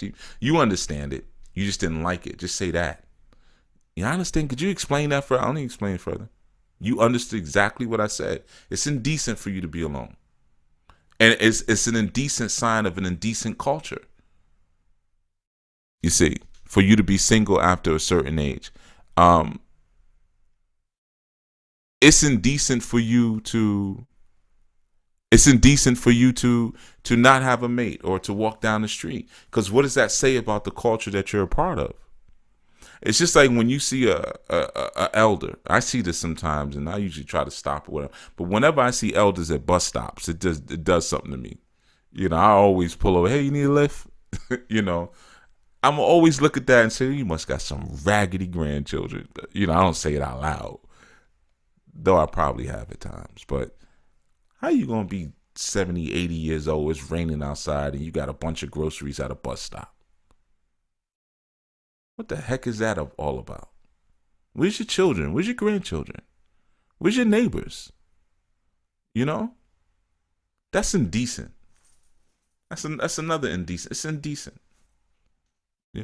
So yeah, man. I know people hear that from me and they think I'm crazy, but there's a bigger picture that I'm speaking to. If one thing is in place, man, it's like a puzzle piece. So many other things will fall into place. Like I said, the structure that I created with my youth and, and my programs. And mind you, at one point, Sons of Sankofa had over 600 members. 600 members and 35 adult facilitators. So let's just take the youth. You got 600 youth who are practicing that system. That's why whenever people ask me how many children I have, I always say hundreds. Because really it's hundreds that still come by, Baba this, Baba that. They sleep over sometimes. Now a lot of them, they're older, in their 20s and stuff. But, so many that have come up through my system and have never seen anything like that ever again in their life. But they got it. They got those foundations. They got it. It's with them. They want to go start their own system. They say, well, this is how, I came up. And we had this type of structure and we had to look out for each other. And Baba Haru wasn't going for it. Like, you get kicked out of the program if you don't, and the way I had set it up to, the brothers who used to walk the sisters to the train, they couldn't talk to them. That was one of the rules. They could not talk to them. So there would be one brother in front of the sister, one brother, or sisters, and one brother in back. And the rule was you could not say anything. So they're silent. So it wasn't walking them and trying to mac to them or anything like that. You focus on your job. Get them to the train safe, or get them to the bus stop safe, or walk them home, and then you bring your butt back. And I want to report.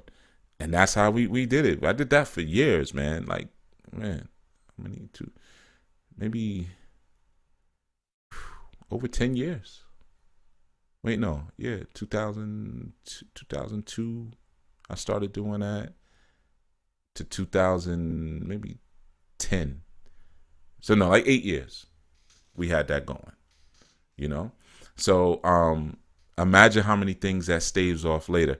None of those youth are going to be climbing up in the buildings trying to do an adverse possession. It's just not. Sister Lakeisha asked a question. Said, I've read your book and studied it. I'm single mother, and my son is 23 and disabled. I want to leave the country, but I'm just scared because it's just us. Can a single black woman realistically go back home and be safe? Nope. A single black mother can't be safe here. A single black mother is safe nowhere. I know, thumbs down. They coming. No, you need a covering. No. Mm-mm. You should be asking, how can I stop being a single black mother? That's the question. That's what you should be working on. No, you're not safe. You got a disabled son and it's you. So when somebody, climbs through the window, what do? Or if 5 people decide they want to break into your spot, what you going to do? No, you're not safe. You're not safe anywhere. All right. So you got to fix that first. And I know there's a lot of people that disagree and will tell you something different, but look outside. Look at your community. You know I'm right. You need a covering. Straight up. You need a covering, man. So, and I'm not saying you're doing this like you mentioned yesterday in the show that you're new to all of this. You just started studying, so you're a newbie. So I know a lot of this information may be a little bit shocking to you, but nah, man, you need a man. Straight up. All of you sisters who are on here single and trying to make it work without a man, it ain't gonna work. You need a man. You need a covering, not just to protect you and, to keep you from getting attacked and stuff like that. That's part of it, but also to give you that guidance to make sure you're making right moves. And I'm going to tell you this, going back home as a woman is rough. It's rough. Let me give you a little heads up on that, because it's not like over here. You're not getting up in no man's face talking crazy back home. And when I say back home, on the continent, you're not doing that. They you might get smacked, and nobody's gonna say it's different over there. It's different rules. Over here, it's, remember, we're feminized, and through Willie Lynchism, the black female has been empowered to have dominance over her natural mate. So the society supports your out of pocketness. Back home, it's not like that, and I've seen it. I'm almost about to share another article with you, but I'm not. Women were literally killed behind this, literally chopped up and put in the graves. This wasn't that long ago. This happened right last time I was home, a year or two ago. But anyway, back home, nah, man, you go there, you try to buy some land or build something, they're gonna ask you, where's your husband? Certain conversations they don't want to have with you. Certain conversations they want to, talk to your man, like bring your husband back. And I don't talk to you about certain things. Or if you're building a home, let's say if you go back home, you buy a piece of land, and you say, okay, now I want to build on it. Them workers ain't gonna listen to you like that, man. They'll listen, they'll make you think they are, man, but they'll be stealing your supplies and all kind of stuff, man. You need a man who'll come through and will put the hammer down, and that sense, man. So, certain societies, you just got to understand that. I'm sorry, I was just doing something in the chat room real quick. But certain societies, man, you just got to understand that they're a little bit more healthier than how our societies operate. Our society here operates, and they expect natural normalcy. You see, now it's not to say that there are not single women back home or single men, but when you even got a single woman back home, their uncle or their brother is not, or even their father is doing a lot of the navigating for them. I'll show you something just as simple as this, right? Here's a simple thing. My youth, I have children on the continent. When it's time for them to go to school and do certain things, right? They can't go do those things by themselves. Like let's say one of my youth, he may have to, he's going to high school. He's going to university. Let's say high school, right? And he has to pick up the sign-in forms, because they have to apply. going to high school back home is almost like going to college here. So you have to get the paperwork to apply. They can't just go to the school, to the office, and say, because you have to buy the paperwork. Everything over there is real funny, but you got to buy the applications. You know, even like for one little piece of paper, like photocopy paper, you got to buy it. You know, and they'll stamp it to know, you know, so you can't just photocopy it yourself. But they can't just go to the desk, even if the money is in their hand, and say, I want to buy the forms. I need my forms. They won't give them to them. Is there any law on the books? No, it's no law. It's just no. They won't. It's almost like here, like a child trying to go and buy cigarettes. They'll say, "Oh, how old are you?" "Oh, I'm 17 or I'm 18." Come back. Bring your senior brother. Bring your senior brother. You know, bring this, bring that. You know, they're not gonna let you do that. You know, or bring your uncle. Even if they'll go and say, because in certain regions I'm known, so they may say, "Oh, Baba Haru sent me." "Oh, Baba, okay, Baba, yeah, okay. Have Baba come. When will Baba come to get the form?" You know, they shut it down right there. You got to go with them. This could be it could be an 18, 19-year-old child, but no, that's not how we do things here. Your child is going to school, you come with them. You get the forms with them. You see, you might even have to bring them back with them, depending on how the headmaster is acting that day, you know, or who's going to be in the office that day. We're not used to stuff like that here. You know, we send our child, here's the money, go, and just because transactions are very cold here. It's not like that back home, and different things are expected in that sense, man. So, you know, even as it relates to your relationship, man, some of that stuff that you're just used to here, it's not gonna work for you back home, man. It's just not gonna work. So stop being single. And you say, okay, so she says, I'm not single, but probably will be soon. Once I start talking about consciousness. I have a man and a woman. So you don't need to go back home. Keep your butt here. No one conscious in my circle. My ex-husband is initiated, but I don't love him. Do you think people have one true love? I feel you, Chief. I found that I needed a man for a project at home I'm building. All right, there's too much there. You got a man and a woman, so you definitely don't need to be going back to Africa. Keep that American stuff in America. And your ex-husband initiated, but I don't love him. So what? People have one true love. You better stop reading them fairy tales, woman. Stop watching them Disney cartoons. All right? You got a disabled son. You better start looking at the things that you need and stop looking to try to get butterflies swirling around in your stomach. You know, this is deeper than that. You know, come on, man. So there's some stuff already wrong from the beginning already there that, you know, you need to clean that up first. You need to clean that up first, because a good man ain't going to mess with you with some of the way you're thinking, you know. Diana Williams says, true, just go to get your car fixed and you have to worry about vultures. Right. Something as simple as that. A woman going to a mechanic shop. Cha-ching, there's dollar signs in the eyes, man. You know, or a woman calling a contractor over to get something fixed. And a lot of you sisters have been fooled by by your fathers.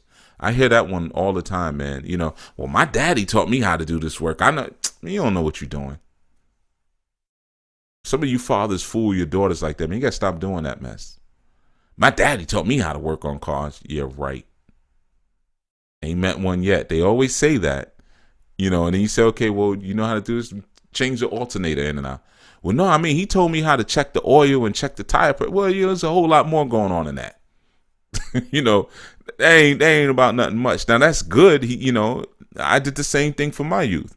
You know, made sure that, you know, if you're driving and, you know, something happens, you know, you can do some basic checks, you know, or, you know, even how to change a tire if it comes down to it. But that doesn't mean you know how to work on a car, or because your pops may have had you paint a room one day doesn't mean that you know how to work on a house. you know how to deal with putting up drywall or leveling a floor, and or whatever, or doing masonry work. Now I do know some sisters, especially from the islands, sisters. I know some sisters who can do some show enough masonry work, know how to build cinder blocks and everything. So I mean, different environments, you'll get different things, man. But let me just say this: a man is more than a job assignment. So that idea too, like, yeah, I need a man to come in and fix my house or fix my car. We ain't coming around for that. We're not going to show up for that. So just keep that, especially after a certain age, man. Nobody just wants to be your mule. So just keep that in mind. Yeah, it's an unspoken thing that maybe there may be certain things, but at the same time, just recognize that, we also want to be respected. And sometimes because of the society that we live in, men were only seen as workhorses. Come here and do this and come here and do that. But then we don't get the respect of the person who's doing all of that. So I meet a lot of sisters. There's the other Nicole. Okay, now the dynamic duo. Now we can the Wonder Twins can activate their powers now. But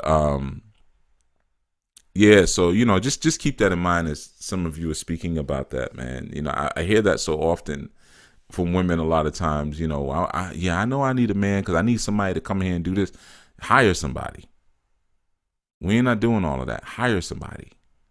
All right? Don't expect it. Don't get into a relationship because you want somebody to finance you, or because you want someone to fix your house up, or you want somebody to fix your car up, because men have feelings too. They have feelings too. They know when they're being used, and no one likes that. It's not a good feeling most of the time when you're being taken advantage of. So keep that in mind, man. I know this society has told you all that we're dumb, but we're not. We're in tune. Many of us are more spiritually in tune than many of you are, despite what this society has told you. We're not completely insensitive to when we're being taken advantage of. Sister Fase says, I made a mess. I felt I didn't need a man. I'm living out that karma now. Preach. Tell your sisters, Fase. Tell your sisters. I wish more women would speak up about that, man. Because, yeah, quietly, especially in the work that I do, because I get all the quiet confessions. Sisters do confess that quietly sometimes to me, like, yeah, I really do need someone. But then when they get back out in public, it's, they back on their Beyonce stuff. So preach it. Make it clear. Tell people, yeah, man, I do need someone. I do need that covering. We need each other, Well, like I said, not really, because I don't need you. Men don't need women, And I've broken that one down already. For all you newbies, you may be shocked by that statement, but you don't want us to need you. The moment we need you, you don't like us anyway. Because of the very nature of things, men have to be independent in order to be able to guide and lead you. If our leadership was dependent upon your approval or dependent upon your presence, then we wouldn't be leaders at all.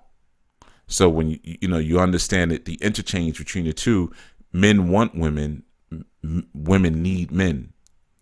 But and I'm just going to say it quickly because I've said this before. I probably should make a PSA out of it, but think about how strong your desires are in comparison to you doing the things that you should do. So to know the things that you should do, like maybe eat vegetables tonight, you may not eat the vegetables because you have a feeling or a craving for some cake, or for something else. So a lot of times your desires are much stronger than the things that you truly should have in your lives. That's why sex, or the power of sex and the desire of sex, can be so all-encompassing, so enveloping in every decision that you make. But either way, still, men desire women, women need men. So it's a different interplay in that sense, like that, But yeah, Sister Fase, sing it from the mountaintops, man. Let people know. Let people know that, or let your sisters know that they're making mistakes. I see so many sisters, especially after a certain age, the rebelliousness catches up with them. This society has taught women to be very rebellious. And a foolish male will put up with that in his youth. A lot of times because his desire for sex is so strong that, he doesn't want to do anything to jeopardize his sexual survival. So he'll put up with a lot of that rebelliousness, all that slick talking and gum popping and yeah, whatever. And he'll put up with that. But then as he gets older and his testosterone starts to fall down a little bit, he starts to be able to think a little bit more clearly. And then you find a lot of women in those late 30s, early 40 ages, they can't seem to get anyone to stick around with them. It's because you've developed some really vile habits in your earlier years that no one really checked you on. And now at this point, it's sad. And it's sad to me because I know who orchestrated and engineered that. And they're sitting back and laughing. So now I meet so many sisters 40, 50 years old, still think they got it popping like when they was 20. I'm all that. They're even using old phrases. I'm all that. Nobody even says that anymore. So you ain't all that. So the thing is like you take on some of those very bad habits in a young age, and as you get older, man, and your sexual value, I'm gonna say it like it is, man, your sexual value decreases. You start to hit a wall. And then it goes downhill from there. Men are not fantasizing about 40, 50, 60-year-old women when they fantasize. So they're looking for different things from you at that age. Typically wisdom. Wisdom is very sexy in an older woman. Insight. Oh man, there's nothing sexier than an older woman with insight. Who can just spark different things because she's got that wisdom now. But you'll find some women 40, 50, 60 years old still have the insight of an 18-year-old or a 19-year-old because their investment in themselves was thwarted. It was distorted. They were riding off of certain things that are no longer as marketable today, as marketable right now. You see, and it's just sad. It's really, really sad. I see so many females who I look at who go through that because no one put them up on that. And now they live, and I'm looking at them, I say, man, you're going to die alone. I can see it. You're going to die alone. Because now the habits are so ingrained, it can't get out of it. And again, you're looking at a society that's just sitting back and laughing at you. Ha ha. Tricked you, fooled you, made you think you didn't need your man. Ha ha. But meanwhile, the ones who are on top of the society, they don't say stupid stuff like that. I don't need you, I do myself. I'm an independent woman. Even the feminist movement doesn't even say anything like that because they know their whole movement is subsist on top of patriarchy. They're not trying to ruin the actual system. They're not even suicidal on a kamikaze mission like that. They understand. They know when to pull back. That's why they never cite any particular names in their movement. They won't say, well, so-and-so did this and so-and-so did that. They just talk about patriarchy as this overall ghost because they know they don't want to screw up their situation. But you've been taught to do that. So now at 40, 50 years old, you're alone when you really need somebody because the children are grown now. They're out the house. Now you sit in an empty house every day. And a man doesn't even want you because you hard-headed, you're rebellious, you don't listen because you think you know everything, but you don't know anything. And the life choices that you've been making all your life prove that. Your life looks raggedy because of all your bad choices, but you don't want to admit that. But he points it out, and then you flip out on him because you think he's nothing. So it's a sick cycle. And then that guy says, you know what? Check this out. I'm 50. Let me go back to a 30-year-old or a 31-year-old who I may able to still mold. Or he might be 40 and say, I'm going to go back to a 27-year-old, 28-year-old. Why would I sit here and deal with your nonsense? Really not much reason to, because I don't mind dealing with an older woman. Maybe some things are sagging, they're a little droopy, whatever. If you're bringing wisdom and insight and peace into my life. But if you don't have the qualities of an older woman, then that means I'm just with an old woman for no reason. I'm not even getting the benefits of being with an old woman, but I'm getting all the crap. And I know when I say this, that's why I had to do that PSA where I explained the difference between abuse or bashing and criticizing. Because to dismiss me, people could just say, oh, he's bashing us. No, I'm not talking about you. I'm talking about a culture. And I'm talking about a culture that people have bought into, and they don't realize that that culture was engineered to keep you and your people disempowered. Because the people who are in power, they don't subscribe to that culture. That was only put there for you. It's just like you look at the Christian church. People high up, you think the Pope subscribes to that? To the nonsense they teach you in the churches? No, that's for you. That's for y'all to eat that up. Just like you go to a Chinese restaurant. You think they eat that garbage? When's the last time you saw a Chinese person in a Chinese restaurant sitting down eating some chicken wings and fried rice? Think about it. You've never seen that. They ain't eating that garbage. That's for you to eat up. They'll call it Chinese food, but they ain't eating that mess. When's the last time you even went into a Chinese restaurant and saw somebody overweight working behind the counter? Like obese. And they stay open all day. They open up 10 o'clock, be up there 2 o'clock in the morning, still frying and flipping that stuff around, right? So obviously they got energy, so they're not eating the food because you know the food makes you sleepy. So they ain't eating all that MSG. That's for you.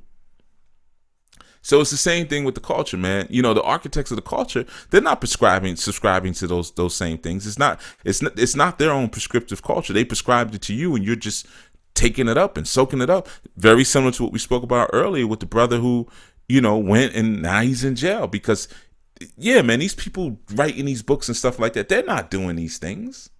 They're giving it to you to eat up for the sheeple, for the people with low IQs. I'm gonna just be honest and put it out there. For the low IQ, non-thinking sheeple, here you go. And it's sad when someone buys into that and now his brother's sitting in jail, man. He's sitting in jail right now. Got somebody telling him what time he needs to go to bed, what time he needs to wake up. He's sleeping on a mattress that's smaller than a twin bed. You know. So, you know, it's deep. Thunderous Prophet. Big comment here. Let me read it. Look like a lot of text. She says, my awareness has changed since my 20s, so the type of man that I'm attracted to / interested in has changed. So I'll be indecent until I vibe, quote unquote indecent, until I vibe / connect with a man that has similar goals and awareness. All right. I'm not going to tell you how that statement sounds, but you already know what's wrong. But the whole tone of it, you could already tell is on. So I'll be indecent, quote unquote, until I vibe connect with a man that has similar goals and awareness. You're looking at it the wrong way. You're looking at it the wrong way. You better absorb yourself into a man that has goals and awareness beyond what you can even fathom. That's how this works. Not that you out there looking for your equal. Oh, you have goals and awareness that's like mine, so let's get together. Well, if his goals and awareness are like yours, you ain't really going to respect him. Because it's like being with another woman. The goals and awareness that I have, the women in my life, they're not even totally aware of it because they wouldn't even understand it, which makes me qualified to be their man because I'm so far ahead of them. 90 seconds. 90 seconds. How could I lead them if I wasn't so far ahead of them? If I wasn't so much bigger than they are? If my goals were not so much bigger? If my awareness was not so much higher? If my ability was not so much greater? How would I be qualified to lead those sisters? You know, so it becomes tricky. We're coming up on the 60-second mark. I was just waiting for her to say it before I kept talking. 60 seconds. So you got to be careful with that. I know it's really tricky. And what you just said, Thunderous Prophet, it sounds good. You could say that to a lot of people and they'd be like, yeah, I hear that. You get your high fives. But I'm telling you, it's deeper than that. You get with a brother and you say, well, your awareness has to, you know, kind of be. He might say, well, I'm not into all that Orisha stuff, or I'm not into all that spiritual stuff. I'm into this, but maybe what he's into is so far above those things. And that's when that your woman's superpowers kicks in. And you women know what I'm talking about. You know the superpowers that you have, that you use. It's that feminine intuition. All right, we're coming up on the 10-second mark. I don't want to talk over her, so I wanted to say 10 seconds. There we go. Okay, she won't come back. So what I'm saying is that feminine intuition kicks in, and you may say, well, man, this brother is... See, and it's tricky because that's what some of the scammers use. They talk so far like over you and so far beyond you that you get mesmerized. You know, you basically get hypnotized by their words, and then they sell you something. So, it's tricky, and that's part of the indecency. That's why you may have let's say like let's say my daughter, right? Some cat comes along and he's talking to her like that. It's flim, flam, flickety flack, moon, star, sun, whatever. Yeah, baby, come on. Right? And she might be like, wow, oh my goodness, you just blew my mind. Well, I'm going to say, well, bring the joker over here, man. Let me meet him. Because she's under my covering. And he gonna come to me, yeah, man, flim flam, flickety flack, sun, moon, and stars. I'm saying, man, you didn't say anything just, man. Get that F out of here. If I ever see you around my daughter again, man, I'm gonna break your damn legs. You see? Because she's under my covering. I'm not gonna fall for that. It may be beyond her, or she may think it's beyond her, but he's just saying a bunch of nothing. And that's happened before. So I'm saying, even in that sense, man, you sisters, you gotta get with someone who's so far beyond you. I'm gonna tell you something. Complaint that I've gotten since I was a teenager from sisters. They always say this: 2 things. 1, I feel dumb when I'm around you, and 2, sometimes I'm nervous to speak when I'm around you. And I'm gonna tell you what my response has always been: good. You should. That's exactly how you're supposed to feel. You're supposed to feel dumb, and you're supposed to feel like you really got to think about what you want to say before you say it, because that keeps you from being disrespectful. The moment you stop doing that, watch what's going to come out. Because the society we lived in, you're naturally programmed to be disrespectful towards me. So when I'm coming and I'm bringing such an energy that breaks up that programming, you now get nervous. You start feeling like everything you say is going to be wrong, because maybe everything you've been programmed to say to me is wrong. And feeling like you dumb around me, you should feel like you dumb around. That means I'm far ahead of you. You're in good hands. You're safe because I'm so far ahead of you. That's good. That's a good thing. And it's not to say I'm so far ahead of every woman on the planet, but the ones that are for me, I have to be ahead of, or I can't lead them. If she's able to race out in front of me and disprove my theories and what I'm saying quickly, or just disprove them at all, then she needs to get someone that she's not able to do that with, because then that means I really can't do anything for her. And emotional ranting is not disproving, by the way. Just because you get emotional and start sucking your teeth, and it doesn't mean you're right. So yeah, man. I'm just saying, thunderous prophet, talking to you, but I'm talking to all you sisters, because it's a common thing that you hear with a lot of sisters, and that's a graduation, saying, okay, I want someone with similar goals, or that's a graduation from I just want somebody who's cute. But there's like I said, it gets even deeper. There's a level beyond that you really want to be looking for. There's a level beyond that. So let's see. Nikki Love says, I had to learn to shut up. I had to learn to shut all that attitude down. Wasn't done overnight though. Thankful for all my teachers. I'm sure it was. I'm sure that was hard, man. Because sometimes I see you sisters come with the attitude so quick that it's like second nature.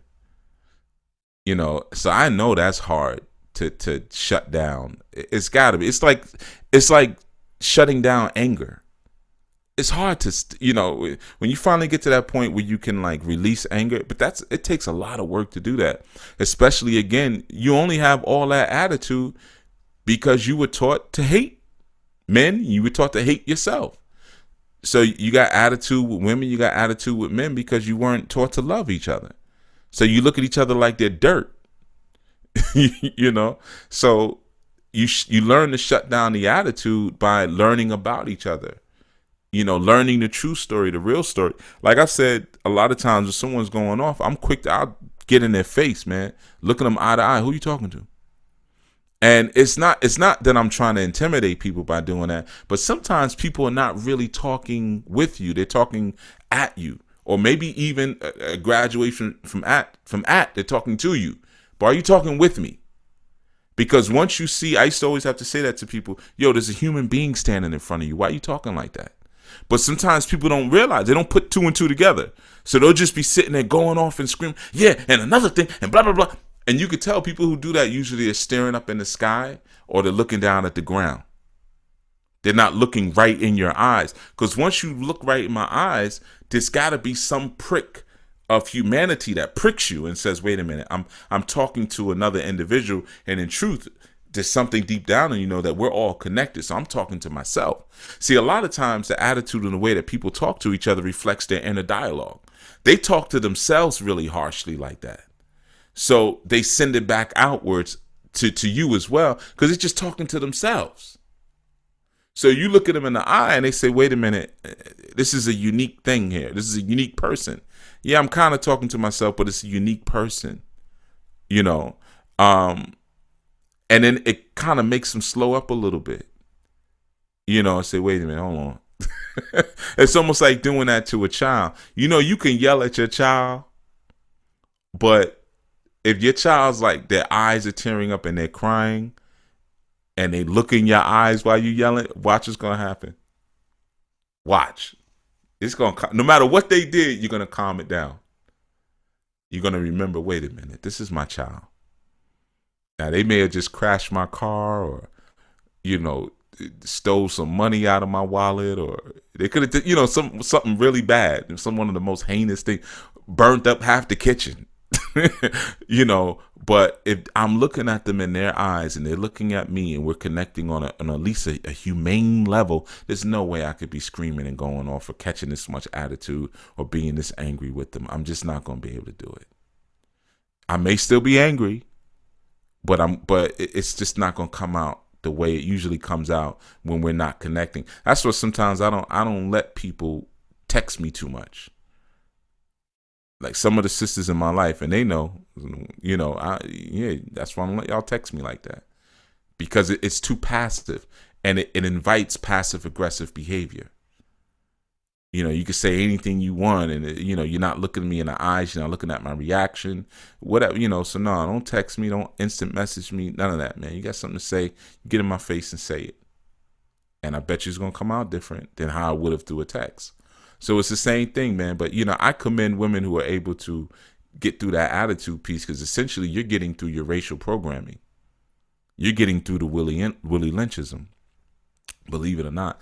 Fasé says, I believe it was a defense mechanism to avoid being hurt. My family as a whole has suffered, and I'm trying to fix things now. I'm just learning truth now. You've been learning truth, sister. Don't worry about it, man. It's a process. It's a process. Like I told you, there's steps to your liberation, man. If I say so, don't look at it like that. You're still a kid. I don't even know how old you are. I can barely even see your profile picture, but I know you either way. You're just still a child. All right. When you look at the whole timeline of your lifetimes and your experiences, you're just a child. You're just a baby. All right. And those, I don't care if you're 60 years old listening, you're just a baby. You're just a child. All right. So don't look at it like, oh, I should have caught this when I was 17. Should have caught this when I'm 15. But now I'm 20, I'm 30, I'm 40, I'm 50, I'm 60. I'm just now learning it. You're just a baby. Don't worry about it. You've been learning. Don't sweat it. It's part of your process, man. All of it, Anwar says men should be projecting way further than the eye can see. Our plans need to project decades into the before the horizon, so when the light finally shines on it, our intent is solid and secure. Absolutely. You got to have generational plans in place. And women don't really function from the linear like that. So you may say, well, this is what I want, what I see for myself or my family 70 years from now. And she may say, well, right now, your apartment's a mess. And it smells like feet up in here. So how are you going to be able to produce all of that and your environment is so raggedy? Yeah, I guess I didn't think about that. Because women think cyclical. They think about the immediate environment.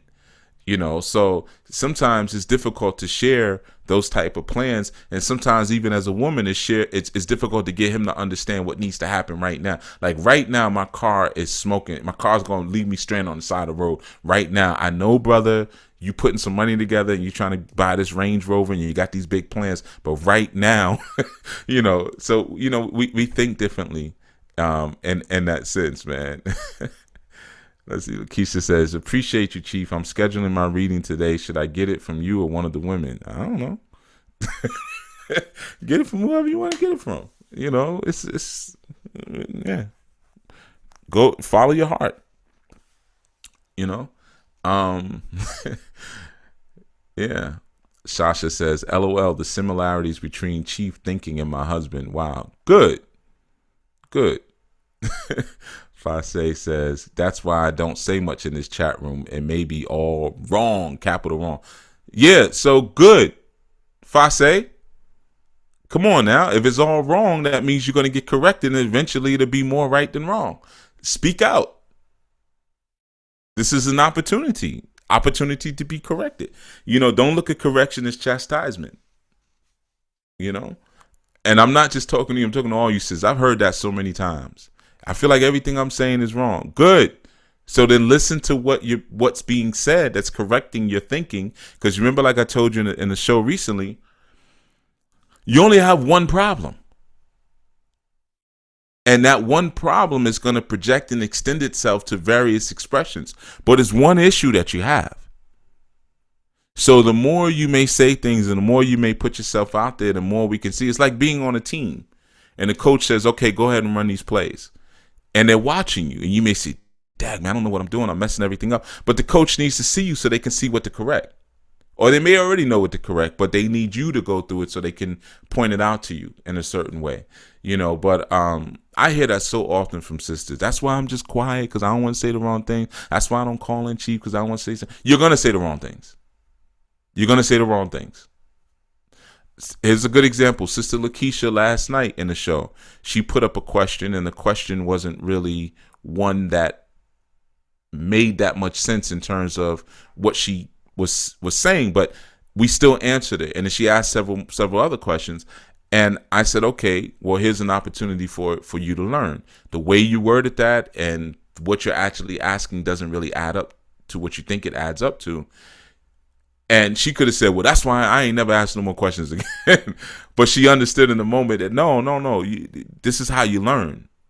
Sometimes you got to put yourself out there to learn. Just like right now, I'm speaking, I'm putting myself out there. Anybody could jump and be like, he don't know what he's talking about, which has happened, and I'm open to correction if it's respectful, yeah, okay. And that's happened. Matter of fact, even in Grasping the Root of Divine Power, there was a good brother. I wish I got to find his email. I've been wanting to talk to him. I want to get some Zulu lessons from him. But there was a term that I used in Zulu where I used a singular term when it was supposed. I used a singular form of a word when when I should have used the plural form, and I used the wrong form of the word. It's like saying the instead of those. And he sent me an email. He said, yeah, I appreciate your book. It's a nice book and everything. I just wanted to point out this thing to you. Thank you. Good looking. I didn't know. That mistake, and I still got to fix it. It's still in the book.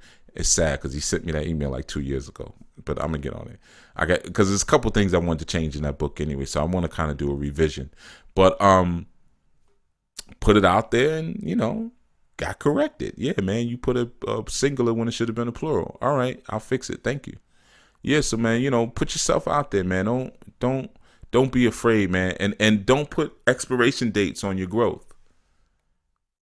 Everything, you don't have to throw everything out. Everything that's led you up to this moment is valuable. Trust me.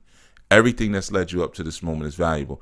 And let me just say this. Don't be so egotistical that you can't be corrected. That becomes worse and worse as you get older. That's why, again, dating those late 30, 40, 50, 60-year-old women is very tough because you can't tell them anything. And they could be as wrong as they want to be. You can't tell them anything. So don't be that. Don't be that sister. Be the one who's still flexible and pliable, just like you were in your youth. And sometimes you have to do physical things to invoke that back in you. Like literally go to yoga. Learn to stretch and be flexible again, so your mind becomes flexible again. Because once your mind hardens and encrusts, and that's it, you've now created a ceiling for your growth and your awareness. You become, like they say, hard-headed. So you don't want to be that person, but just understand, and I reiterate this all the time so no one will feel insecure. Everyone is here because something is wrong with them. Everyone who's in the chat room, everyone who's listening right now, something is wrong. Now, if it wasn't, you would go listen to a comedy podcast, or, go watch Dave Chappelle or something like that, or cartoons or whatever it is. But you're here listening to this because you're picking up gems and little things that are helping you to improve where you're at.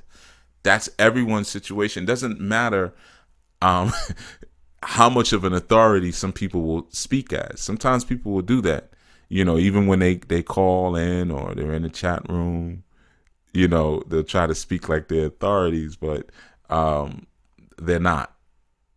So that's why I reiterate that sometimes. So you're all here learning. You may be at different levels, absolutely. We can't deny that. You're at different levels, but everyone's learning, and I am learning.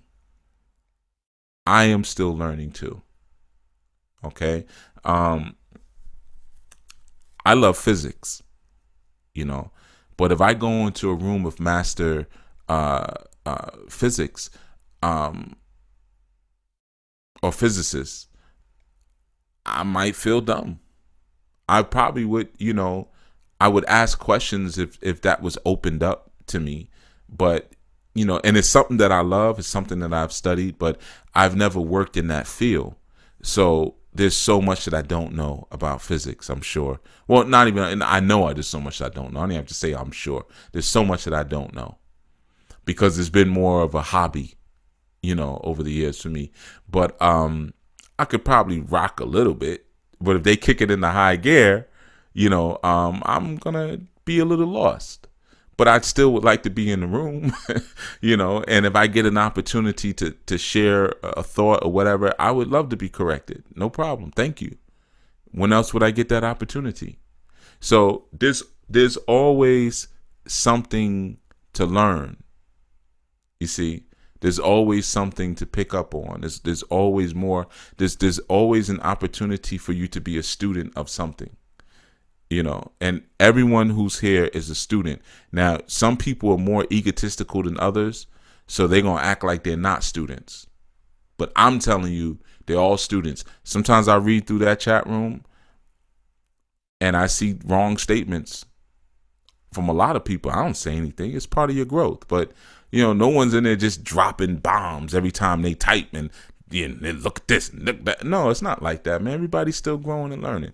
So just keep that in mind, man. And anybody who presents themselves as anything other than that, buyer beware. Be careful. Buyer beware. Because if we were all that,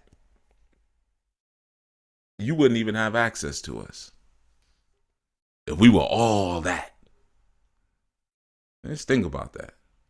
If we were shining so bright and just so amazing and so genius and so brilliant, we'd be locked away somewhere underground in a government facility. They would have been took us if we were all that. I'm talking about myself, and I'm talking about anyone else who presents themselves as the second coming or the rising black messiah. We all got work to do, myself included. All right. Roxanne Bowen says, whose responsibility is it to change? Stop blaming others and environments we now know. Yeah, I guess that's a response to something. Maybe y'all were going back and forth on something. I see Lakeisha got a lot of feeling here, a lot of talk here.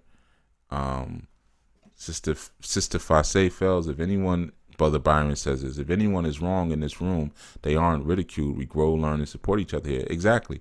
And if you are ridiculed, I see it, and those people don't come back. I think you've already noticed that. I don't allow that. I'm not into learning environments. Can't be hostile. They can't. So once I see there's some type of foolishness going on, I address it immediately, man, because that's dangerous. In my opinion, it's very dangerous. When someone's trying to learn and they're being ridiculed, or you're making them feel insecure for maybe the theories that they're coming up with or the feelings that they're having. I gave you that example of Danny, that guy. Ooh, I don't know if I said his name. Yeah, I probably said his name, but the gay guy in the church that time who was saying that Jesus made love to him that night. I wouldn't talk to him. I don't want to tell that story again. I told y'all about that story, but I thought that was dangerous, man. How y'all gonna not say anything to the guy, man, and be sitting here snickering while he's talking? That's not right. Talk to him, man, because he confessed something, and it's a part of his growth. It's part of his. That's why I knew even back then I couldn't be in that environment for so long, man, because the dudes are too sissified. I don't like being around a bunch of sissy dudes, man, just playing with their ties and in the mirror and looking at each other's shoes. And Doc, those are nice shoes you got on, Doc. Where you get? That ain't even my style, man. I like to be around dudes with bald heads and nappy beards. That's my style. But and before you let them get into your car, you gotta ask them if they holding. Yo, you got anything on you? Man, go back upstairs, man. Put your gun. Don't bring your gun. I'm more comfortable around that. Because you're gonna get more heart. But that was just cruel to do that to that guy, man. He's gay, man. Yeah, he sounded funny. Yeah, I was laughing too, but I wasn't snickering. I was laughing out loud. But yeah, you don't make someone feel less than because they're learning. That's not right. And you don't create hostility where there need not be hostility, and where people are exposing their most purest selves. In a learning environment like this, people are really exposing some of their most sacred thoughts that they haven't shared with anyone. Dreams that they've been having, visions, thoughts, things like that. Nah, man, you got to keep it peaceful, man. Keep it lovely. Thunderous Prophet says, I'm there is a possible. He's a Jehovah's Witness. Now I got to research that. He's a Jehovah's Witness. Well, all right. Well. Yeah, well, good luck. Good luck with that. Well, you know what? Let me say this. Sometimes people are in certain religions or cults, and they're not that committed to it. So you might not really be a Jehovah's Witness. He might just be, he might just be claiming the flag. Maybe his family, he grew up in it or something like that, But yeah, Jehovah's Witnesses is interesting program. I've done a lot of study with them because I have some close family members who were involved in that at one point. But yeah, you'll find some interesting things. I would urge you study the founders of that movement. They have a very interesting stories. 2 guys, in fact. Their story is very, very interesting. Or maybe not their story, but the fact that people didn't question their stories as much is very interesting. There's some things surrounding them that you might find interesting. So DC says, talking with women 40 plus are combative, and when you even mention having a different point of view, it's hopeless. What's up with that? What's up with that? Question mark. They're not all like that, but too many of them are. See, some women over 40, I'm gonna tell you what a lot of it is, man. Over 40 women, their physiology changes a lot around 40. And a lot of them are sexually repressed. Women go crazy post 40 if they're not get, because you notice a lot of women around that 40 age, they become hyper horny. Their libido just goes to this incredible spike. And a lot of times, because of some of the conditions in their lives, they're mateless at that age. So they start to kind of lose their grip on reality. It's real deep. I've noticed that for years. And even advise some women about that. Like, listen, you might want to take on a young lover. You know, I know you're waiting for a husband and everything, but find yourself, you know, a 20-year-old with mommy issues. Because if you're not getting it, you know, you're gonna start kind of going through it. You know, you're gonna start really going through it. So yeah, man. But you know, also too, what it is, it's everything I've been talking about, brother DC. You know, they've been trained to look at us like we're idiots, no matter how smart we are. So as you get older, it starts to concrete more, and then there's a disappointment about life as well, because you might be talking to a woman who's 40 plus, she has no husband, maybe she doesn't have a good relationship with her children, or she just comes home to children, or the children are gone now, you know, and she's disappointed and discouraged and angry about her situation, but she's been trained by the society not to point the finger at herself, to always point the finger at the scapegoat. Who is it? Well, the black guy did it. So now when you come talking to her, you know, she's got all this baggage and all these different preconceived notions about you. She's not trying to hear anything you have to say. And for the most part, man to man, my advice is just stay away. It's not even worth it usually. I know nobody wanted to hear that, but you know, you gotta know sometimes when some people are damaged beyond repair, and how they can bring you into a whirlwind of their own foolishness. You know, and you got to know when to step to the side. You got to step off. But you know, and then you have some sisters around that age that are beautiful because they're wise. Those are the real cool ones, you know, who actually have some wisdom, who have learned. Maybe they have made some mistakes in their youth, but they figured out, yeah, you know, I had to come to my senses and this and that, and they've ripped their Willie Lynch chip out of their arm. You know, so you get all that nice wisdom with them, then you got something nice. You know, but they're very rare. They're few and far between. And most women who raise their hand and say, that's me, it ain't them. You know. Keisha Sullivan says that Sister Fells, Chief clowned me the first time I called. It made me want to cry, but I took it in and digested it, and I had to suck it up. Humble student. Ain't nobody clown you. Knock it off. I never clown any of y'all. Blog Talk cut off? Yeah, Blog Talk might have cut off, Brother Anwar. I noticed I'm losing people over there. That's right. I can't do anything. If I hang up, it's gonna be gone. I never clowned you. You probably said something that was clownish, Sister Lakeisha. You probably said something crazy. And what I did, instead of telling you that you sounded crazy, I probably started cracking jokes, but in between the jokes, I was trying to give you the medicine at the same time. But no one's ever just called in and I just started making fun of them, because some people call in, you know, now you want to hear it. Some people call in and you sound like clowns. Some of y'all. Now I don't remember when you called in, Sister Lakeisha, so I'm not talking about you, but some of y'all sound real stupid. Some of the things you say, or some of you act real stupid when you're being taught. You want to talk over me, or you know, try to argue with me and stuff like that, which is stupid. So I'll crack jokes or whatever, and you know, but I'm still trying to get the truth to you. But sometimes I have to strategically lighten the situation because what you're saying is so crazy.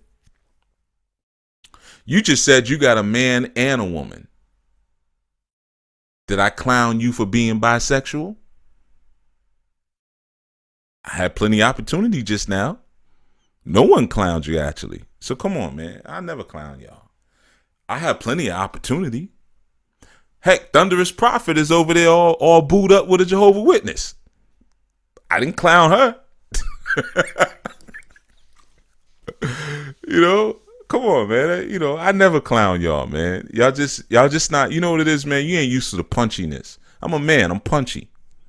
You know, I'm not going to sit there, you going to call and say something dumb on the phone or say something that's insulting to me, which a lot of you like to do.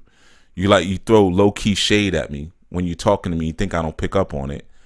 And then when I come at you direct, You sit there like, oh, I can't believe Chief trying to get on me. Chief doing it. No, you didn't clown me. I'm putting a dub. I don't even know what that means. I'm putting a dub. No, you didn't clown me. I'm putting a dub. That's some down south stuff. You gotta hear that down south stuff. You know what the heck you talking about? Putting a dub. Anyway, washing yourself out in some pots. I'm putting a dub. Come on, I don't know what you're talking about. Anyway, yeah, man. Nah, I don't be clowning y'all, man. I got plenty of opportunities. You know what I mean? But nah, I don't do that. I'm here teaching you. And sometimes I gotta joke off your disrespect. Sometimes I let you have it. I let you have some of it, as has happened recently. You know, but trust me, man. That's the trick. If I start cracking jokes, I'm telling you the secret. If I start cracking jokes while we're talking, it's because you sound crazy. And I'm trying to either not make you sound so crazy in front of everybody who you're talking to, like on the phone, because there's hundreds of people listening. So I'll start playing, I'll start playing with you, but I'm still giving you the medicine. Or you're so hard-headed that I got to start cracking jokes. Or I just don't take you serious because you were disrespectful when you got on the phone. That's why I start cracking jokes. You want to know how you know? You ever heard me crack jokes on Brother Anwar? Or let's see, I can go right up through the list here. Sister Michelle, I crack jokes on, but I'm talking about Michelle from down south. But it's the same exact joke every time, being country. But we have serious conversations. The other Michelle, you ever hear me crack jokes with her? Nope. I'm just going through the chat room. I can go right down the list.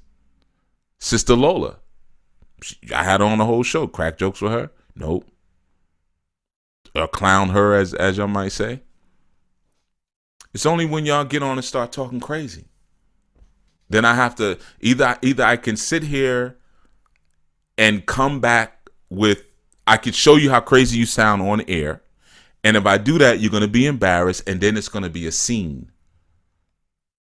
See, and I don't want these segments or these shows to be that. I don't want it to be those ghetto blog talk shows y'all calling to where people are cursing each other out and going back and forth. I don't want that. That's not the experience I want here. But sometimes y'all get on the phone like that. I've had people get on the phone hostile. You know, and then I'm not a sucker, so I could choose to respond in that way, you know. But then how does that make me look? You see, that's when we talk about regality and royalty, you know, and you have to learn how to overstand things and overstand situations. So somebody will come on and they might, I've heard that before. They've done that to Kim at times, man. I'll mute them people or they gone. So if you saying this, as soon as somebody starts the phone call like that, so what I'm picking up is what you trying to say. Mute. We ain't doing that.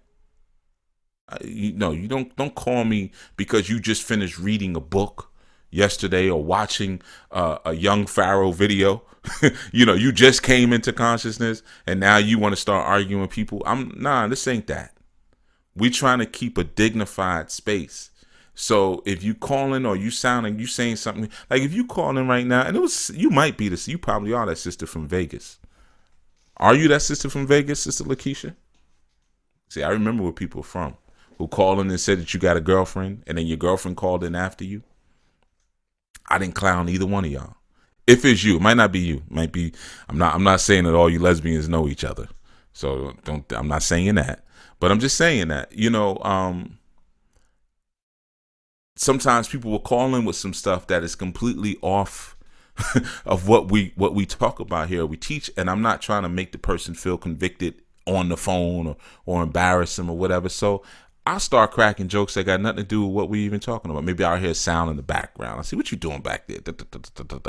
Because ultimately, if you call here and you talking crazy, that means you don't listen to the show.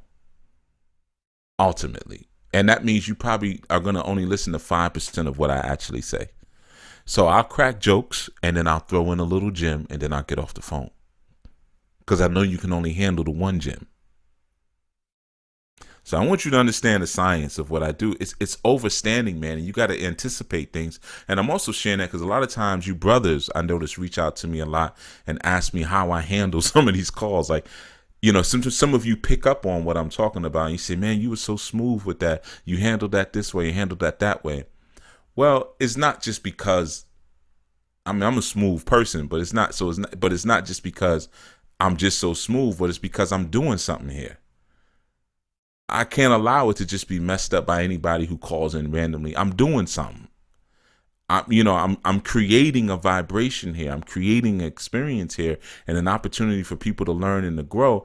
And if they call here and I'm going off and they like, Dad, man, every time I call in Chief Speaks or Enlightenment Transformation, he's cursing somebody out, even if he's right and the person was rude, it's going to show a couple things. One, he has no emotional control. So is he actually applying these things that he's learning? And then the other thing is, I just don't like how it feels. I didn't call here for all of that. So you have to you got to keep in mind your mission. Oh, you're in Mississippi. All right, so you ain't the one from Vegas. All right, there's another one from Vegas who's talking crazy. Now you live in Mississippi. See what I'm saying? You giving me too much. This is Lakeisha. Just say yes, and I'm in Mississippi. You giving me too much stuff to mess with. So you in Mississippi. That's funny enough as it is. Although I shouldn't laugh though, because the first pyramids were found in Mississippi along the river. There's pyramids out there. Yeah, if even you didn't know that, Mississippi, there's pyramids. So that's a real sacred space, Mississippi. But so it is you from Vegas. Oh, okay, I left her in Vegas. So it is you. I didn't clown you. I remember when you called. I remember telling you were kind of mean because you had a girlfriend that you were making fun of that you said was in a car accident and now in a wheelchair or something like that. That was kind of messed up, So I remember mentioning that. And she called in. She seemed like a nice person, And I didn't say anything about y'all, playing, lick me up kitty cat games.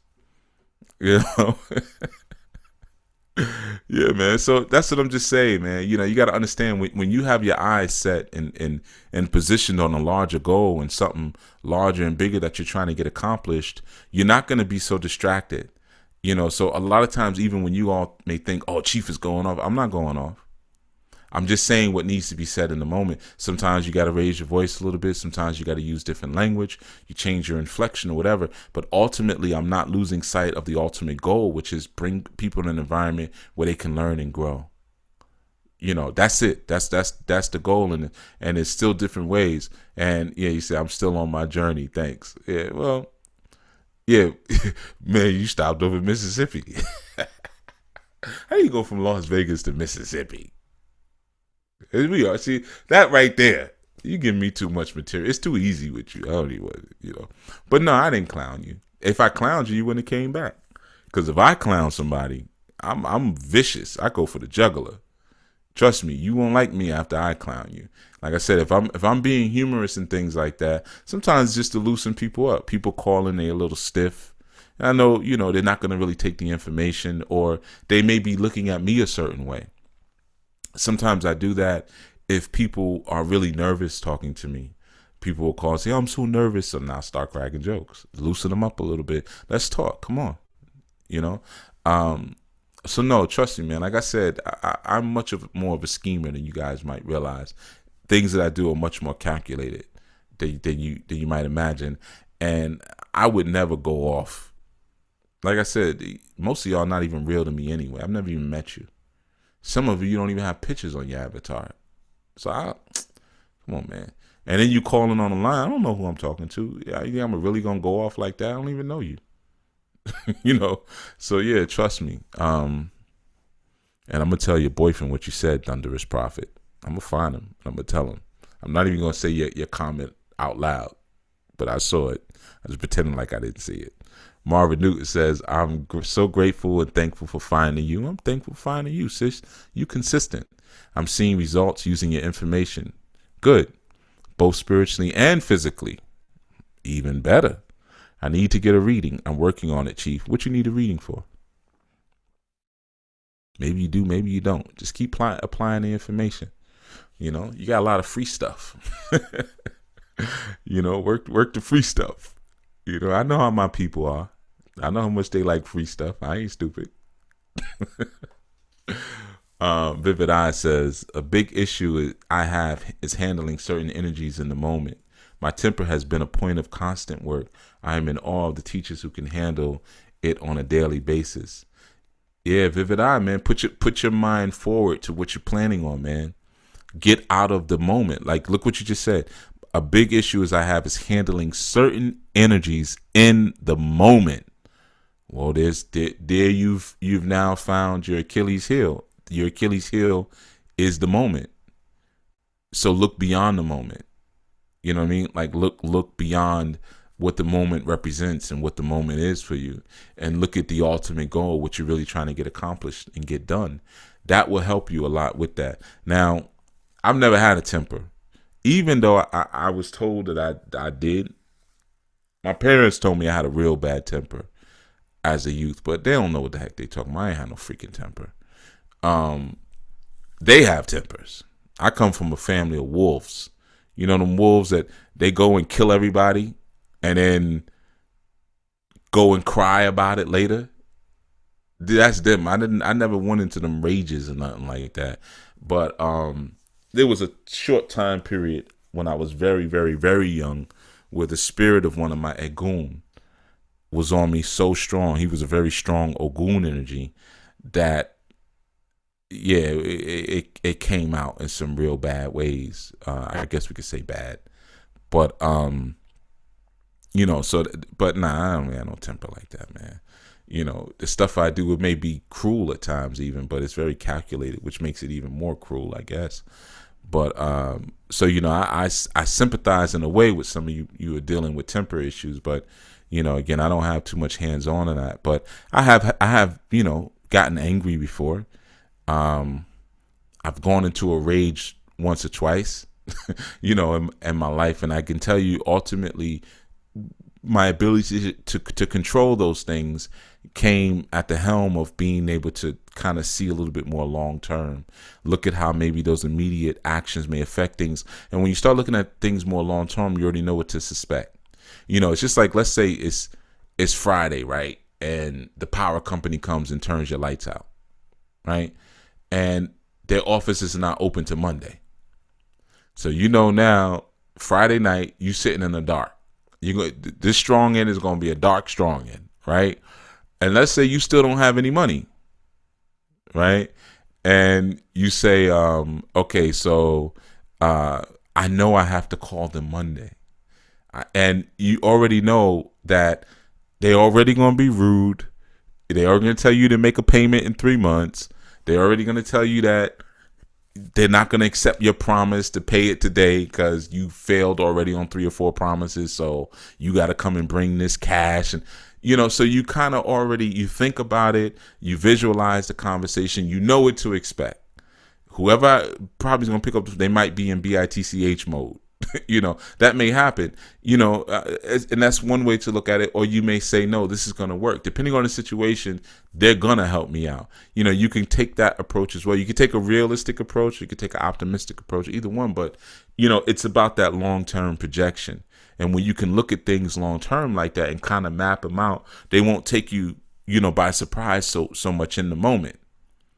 You know, you're not taken by surprise every time, which, of course, causes your temper to flare up. And you just have to start to develop a different kind of value for yourself, man.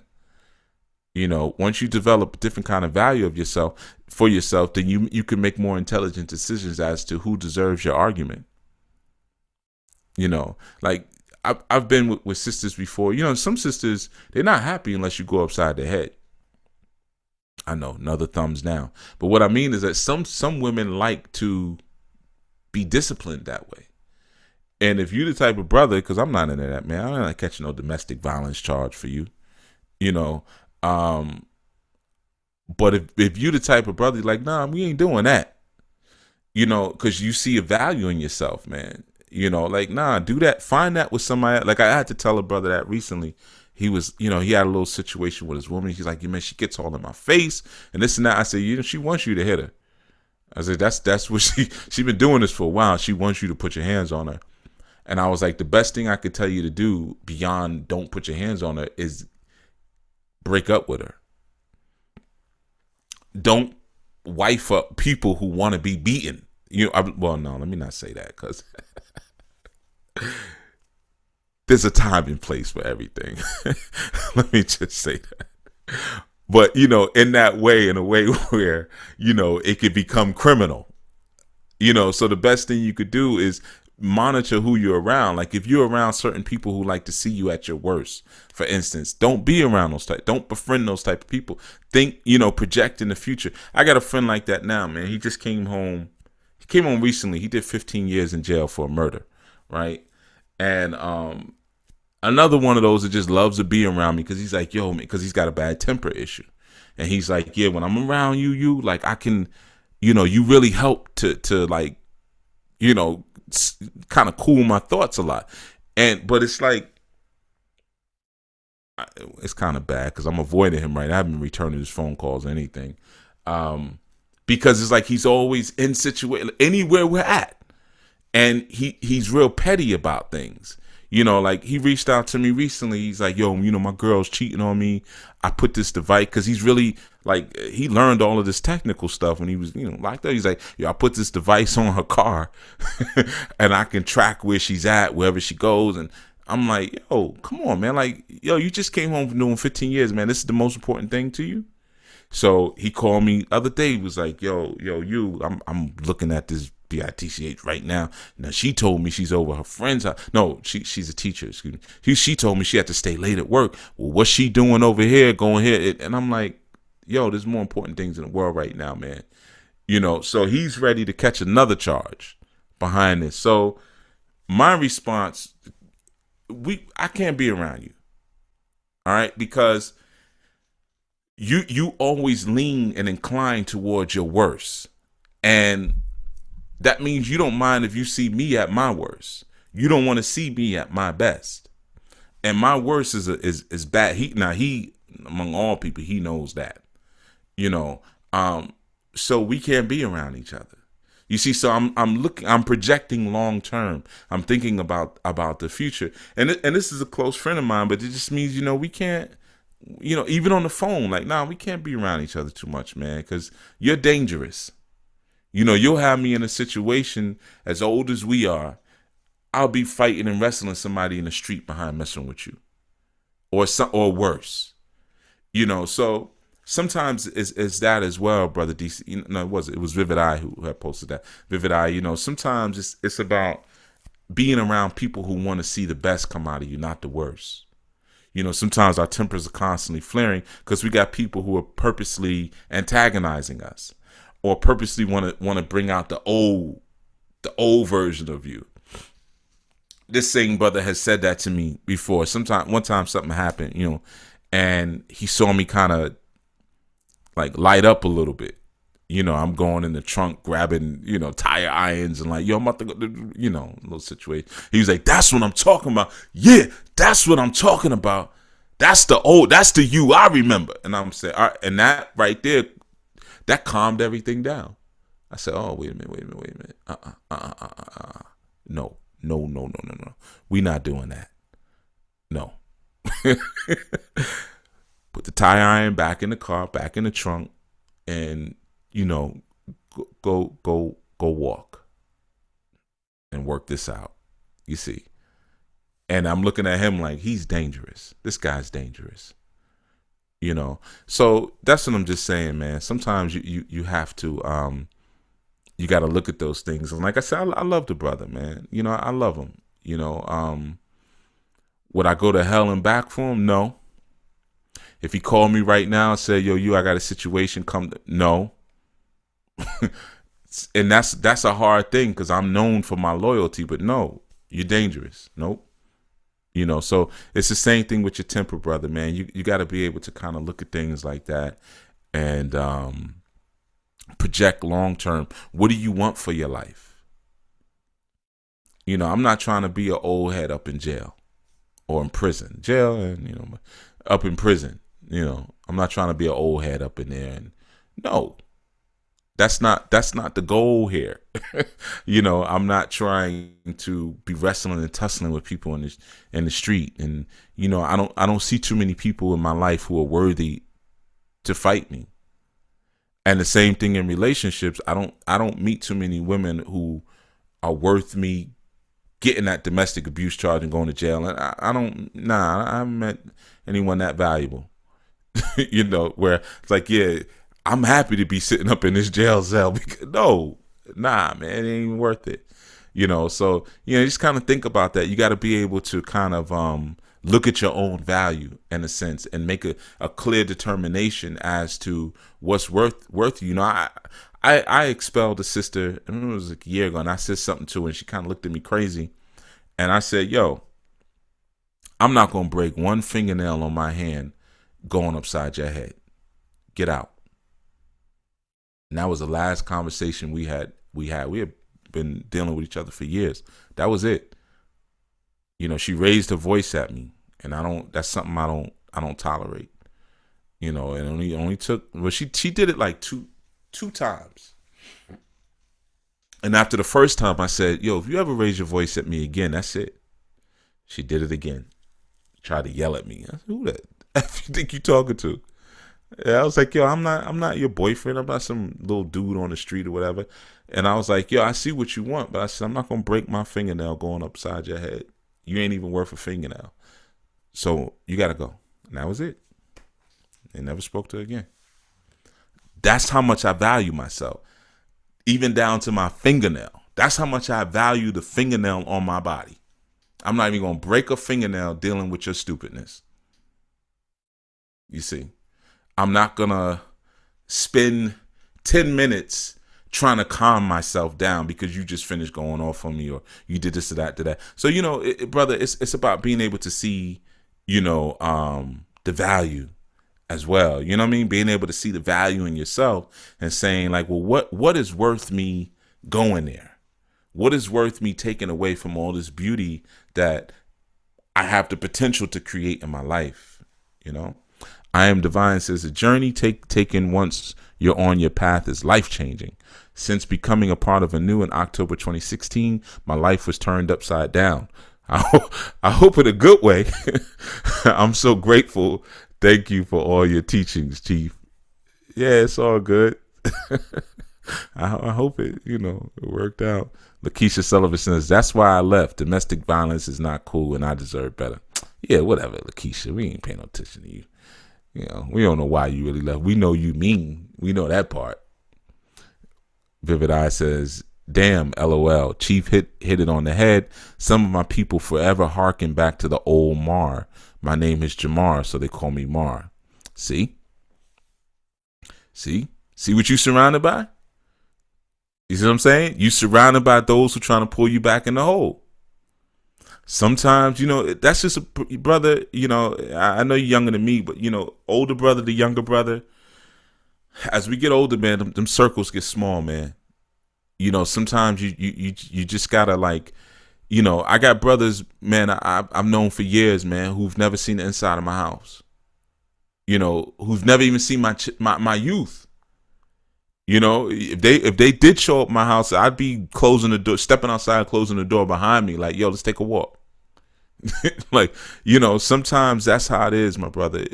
As we grow older, our circles change, our stances change, and it's like clothing, man. I'm sure you can't wear shirts that you wore, when you were, maybe 30 years ago, 20 years ago, whatever. We outgrow. Sometimes people we outgrow clothing if those things and those people are not growing along with us, man. And you don't have to feel guilty about that. That goes back again to Machiavelli, the prince, is learning effectiveness beyond being nice, beyond being even what we would call modest or humility, but is learning to be effective. You see, so sometimes to your efficacy, you gotta cut a lot of people off. I mean,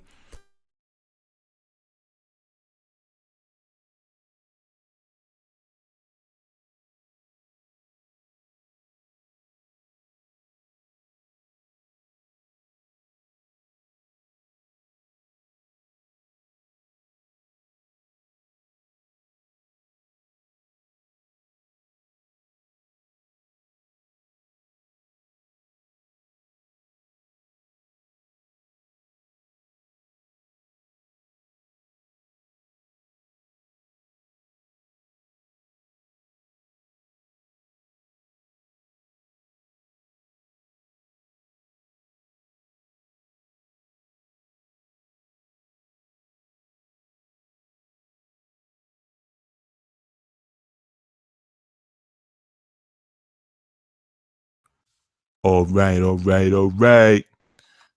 I don't know if I crashed. I don't know if everything crashed or not.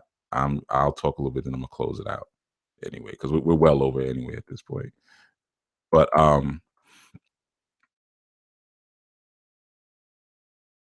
yeah, like I was saying, is that sometimes no sound. YouTube just cut off. Okay. Oh, I'm on. Okay, so it's back on. Yeah. All right, all right, all right. So so yeah, man. So like I was saying, man, sometimes you gotta learn sometimes to associate those individuals you be want to move away from, man. You got to associate them with the overall experience. Like, let's say if you was a street dude, for instance, certain people are associated with the streets. So it's the streets really calling you back, man, or it's a drug that's calling you back. You know, some people maybe you had a drug issue, you know, so those are the things that are calling you back, you know, into those environments, man. So, you know, it can be very dangerous in that sense, and it's hard to go into the unknown. It's hard to go into the unknown and kind of say, well, listen, man, I'm a ride solo. But you know, I'm gonna tell you something, man. The coming into consciousness and being a warrior in consciousness, most of the time you're gonna be alone. You know, it's it's a real isolating experience in that sense, man. Because sometimes, especially if you come through some real lines of boyhood, it takes a lot to scrape some of that stuff off of you. You know, it takes a long time to get to that point where, yeah, it's like, nah, I'm not going into the trunk and grabbing something or whatever. You know, I mean, this times, man, I've been out, situations have happened, and I'm reaching in my belt for my gun and ain't got no gun. You know, because it's just the programming for years of maybe, you know, living a certain way. You're just used to certain things, man. And when you start to remove those elements from your life, you start to see how dependent you were over the years on certain sick things. You know, and those things are not healthy, brother. So yeah, man, and that's for anyone dealing with their temper. You got to learn to put a little bit more value in yourself and look long term, man. You know, like me, I don't like having interaction with law enforcement agents or policing agents. I don't like it. I don't like them pulling my car over. I don't like them asking me questions, nothing. So because I feel like I'm better than them. I know. But that's how I feel. I'm better than you.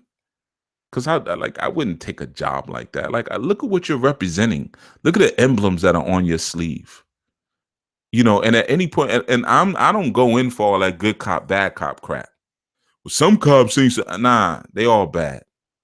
Because you know what? You might have a quote unquote good cop, but if their sergeant or superior tells them to do an order that violates you, they're going to follow that order. So they all have the potential to be bad. You know, in that sense, man. So I don't go in for that, man. So certain energies I don't even want touching me. I don't want questioning me.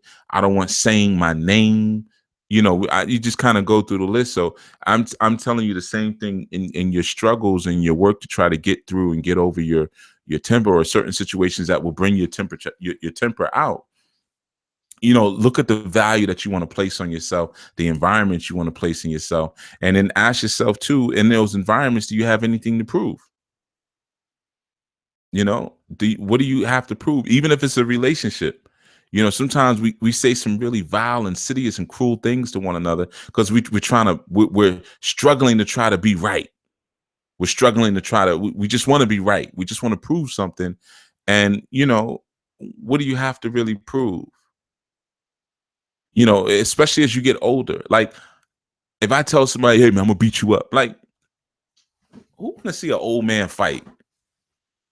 You know what I mean? That ain't cool. Thank you for using Blog Talk Radio. Blog Talk's Goodbye. gone. All right. Yeah, we over our limit in Blog Talk. But you know, that's what I'm saying. Sometimes you got to look at it too. And some of those things, you know, that cause you to lose your temper, whatever, just make you look stupid at the end of the day. And when I say who want to see an old man fight, let me give you some real numbers. Old man, anything over 28. All right. So you might just think I'm saying, oh, Chief saying he old. I'm saying if you over 28, what you doing fighting in the streets? And I'm gonna give you another one to help you out even more with that. If you over 18, Why do you need to be physically disciplined? That's my thought. I don't like senseless violence. Like, why are you putting your hands on people if you're both adults? If you're over 18, you should be able to talk, right? You should have some reasoning, faculties at that point. So we talking about 18. So think about people fighting in the streets at 25, 26, 30, 35, 40. You still over there fighting in the street. Who wants to see that? Who's going to pay to see that?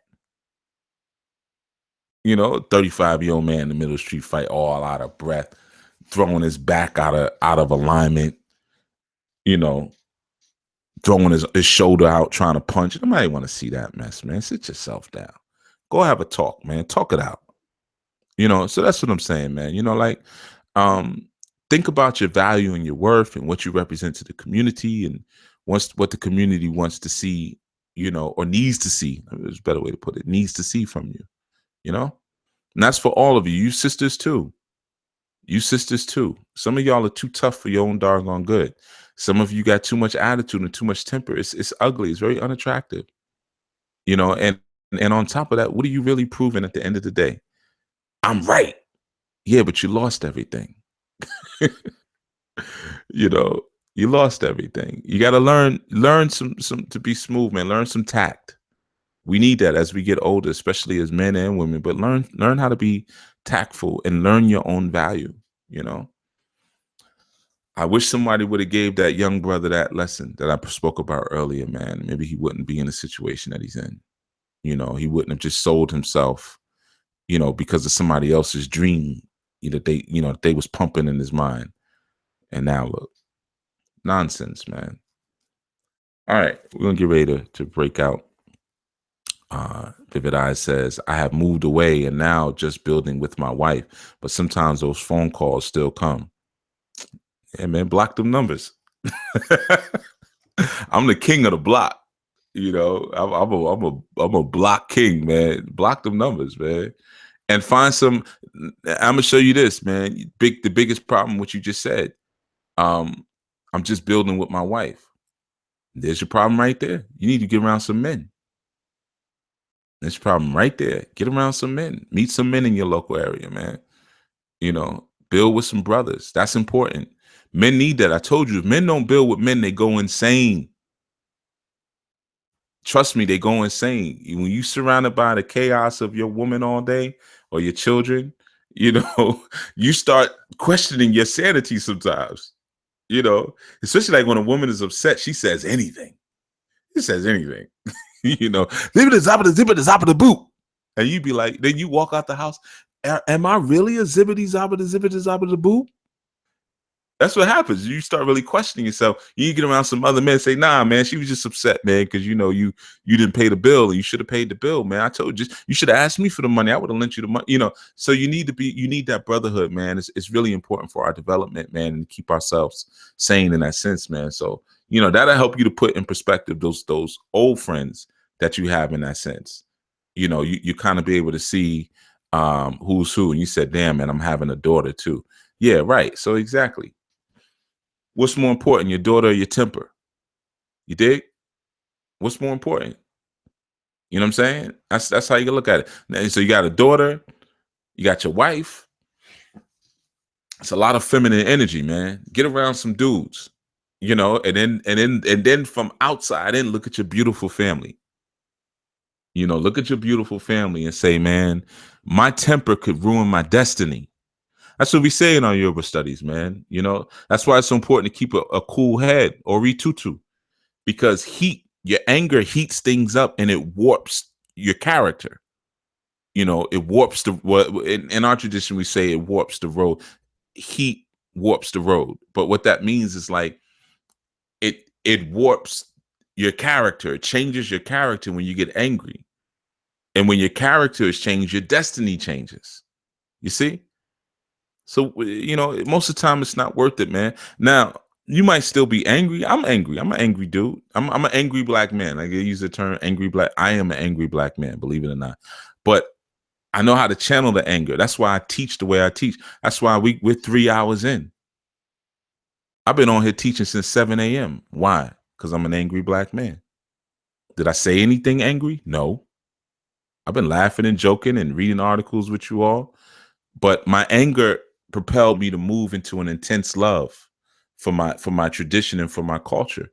So, you may not get rid of the anger, but the temper is pretty much worthless for the most part. But temper, you can't really do much with that. The anger you could use, man. Temper, nah. So, Ikea Yisrael says, "True, Chief. I trust all will work out for him, and he will get out of her." Yeah, her meaning, American culture, man, American mindset. Yeah. Nicole Gordon says, "Chief, this Sunday's meeting will be a way for our new brother to look out for our new sis. My situation is complex, and your sessions are truly helping me." Good, good, good, good. Don't know what you're talking about. Well, good. No, she said, yeah, I'm trying to figure. Okay, so you're saying the meeting? Oh, you mean the students thing? Okay, yeah, it will be a way for the brothers to look. How do the brothers need to look out for a sis? But I guess we'll find out this Sunday, huh? My situation is complex. Okay, yeah. Well, that's what we're here for, man. That's what the brothers are supposed to be here for.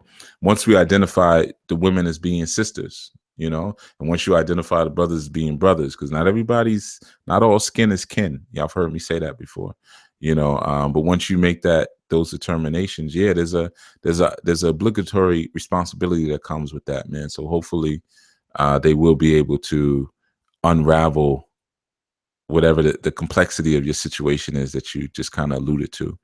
Anwar says the men's call is a good space for brothers to build. Yeah, man. Got to join the ministry for that. But yeah, the men's call, you need that. And men need to get on the men's call. And when you have opportunities to link up physically, link up. Don't feel embarrassed about that, man. It's therapy. It's therapeutic.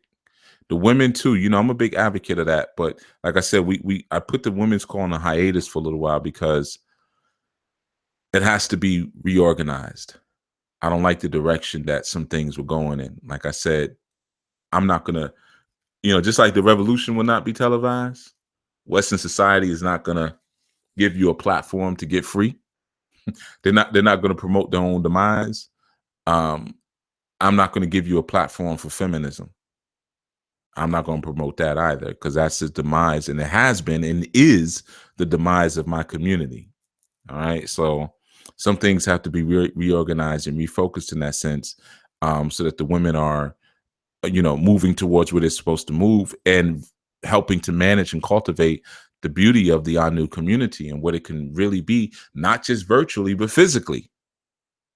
But it's not an opportunity to come together and just start sharing poison and ignorance amongst each other because you feel it. That's not enough, and you got to be able to check each other.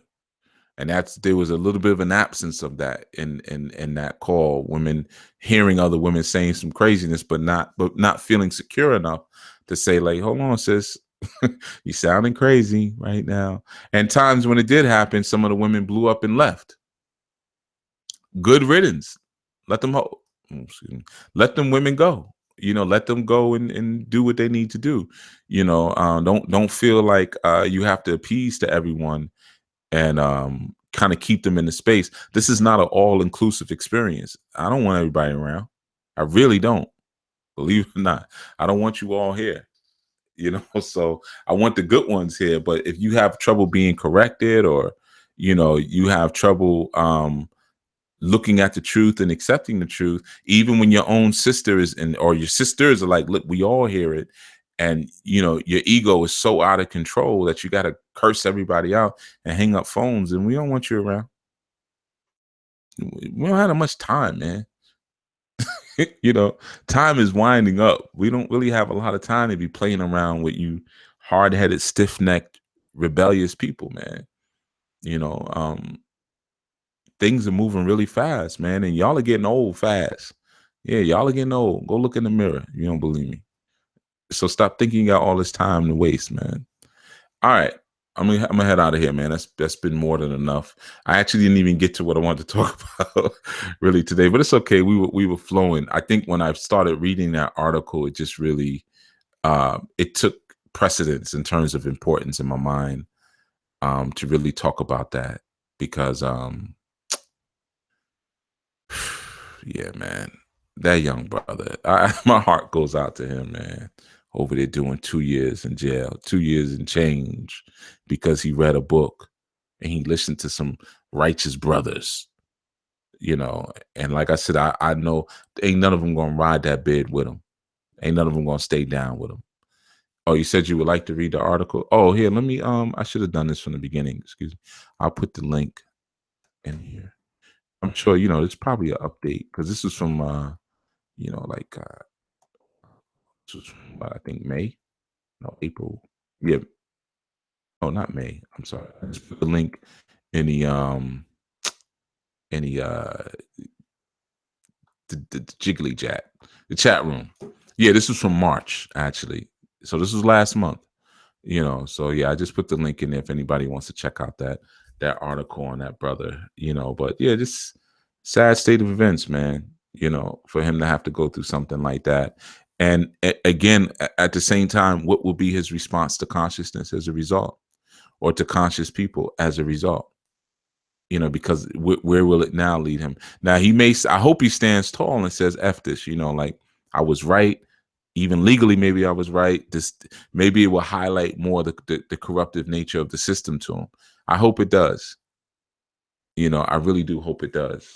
And he just goes hard, but he goes hard more intelligently this time around. Nicole said, took a break from a relationship for a while. Now he has found I knew, and you have said a woman can't lead a man to spirituality. Okay. Yeah, they tend not really. Even though we teach that. Well, we teach a lot of things just to make women feel good because again, we live in an affirmative action-based feminist society. And again, it's poisonous to the woman. So we'll say stupid things like, a woman could do anything a man could do. A woman could be a boxer. A woman could be a construction worker. Is it good for her though? Is it healthy? See, it's a trick bag.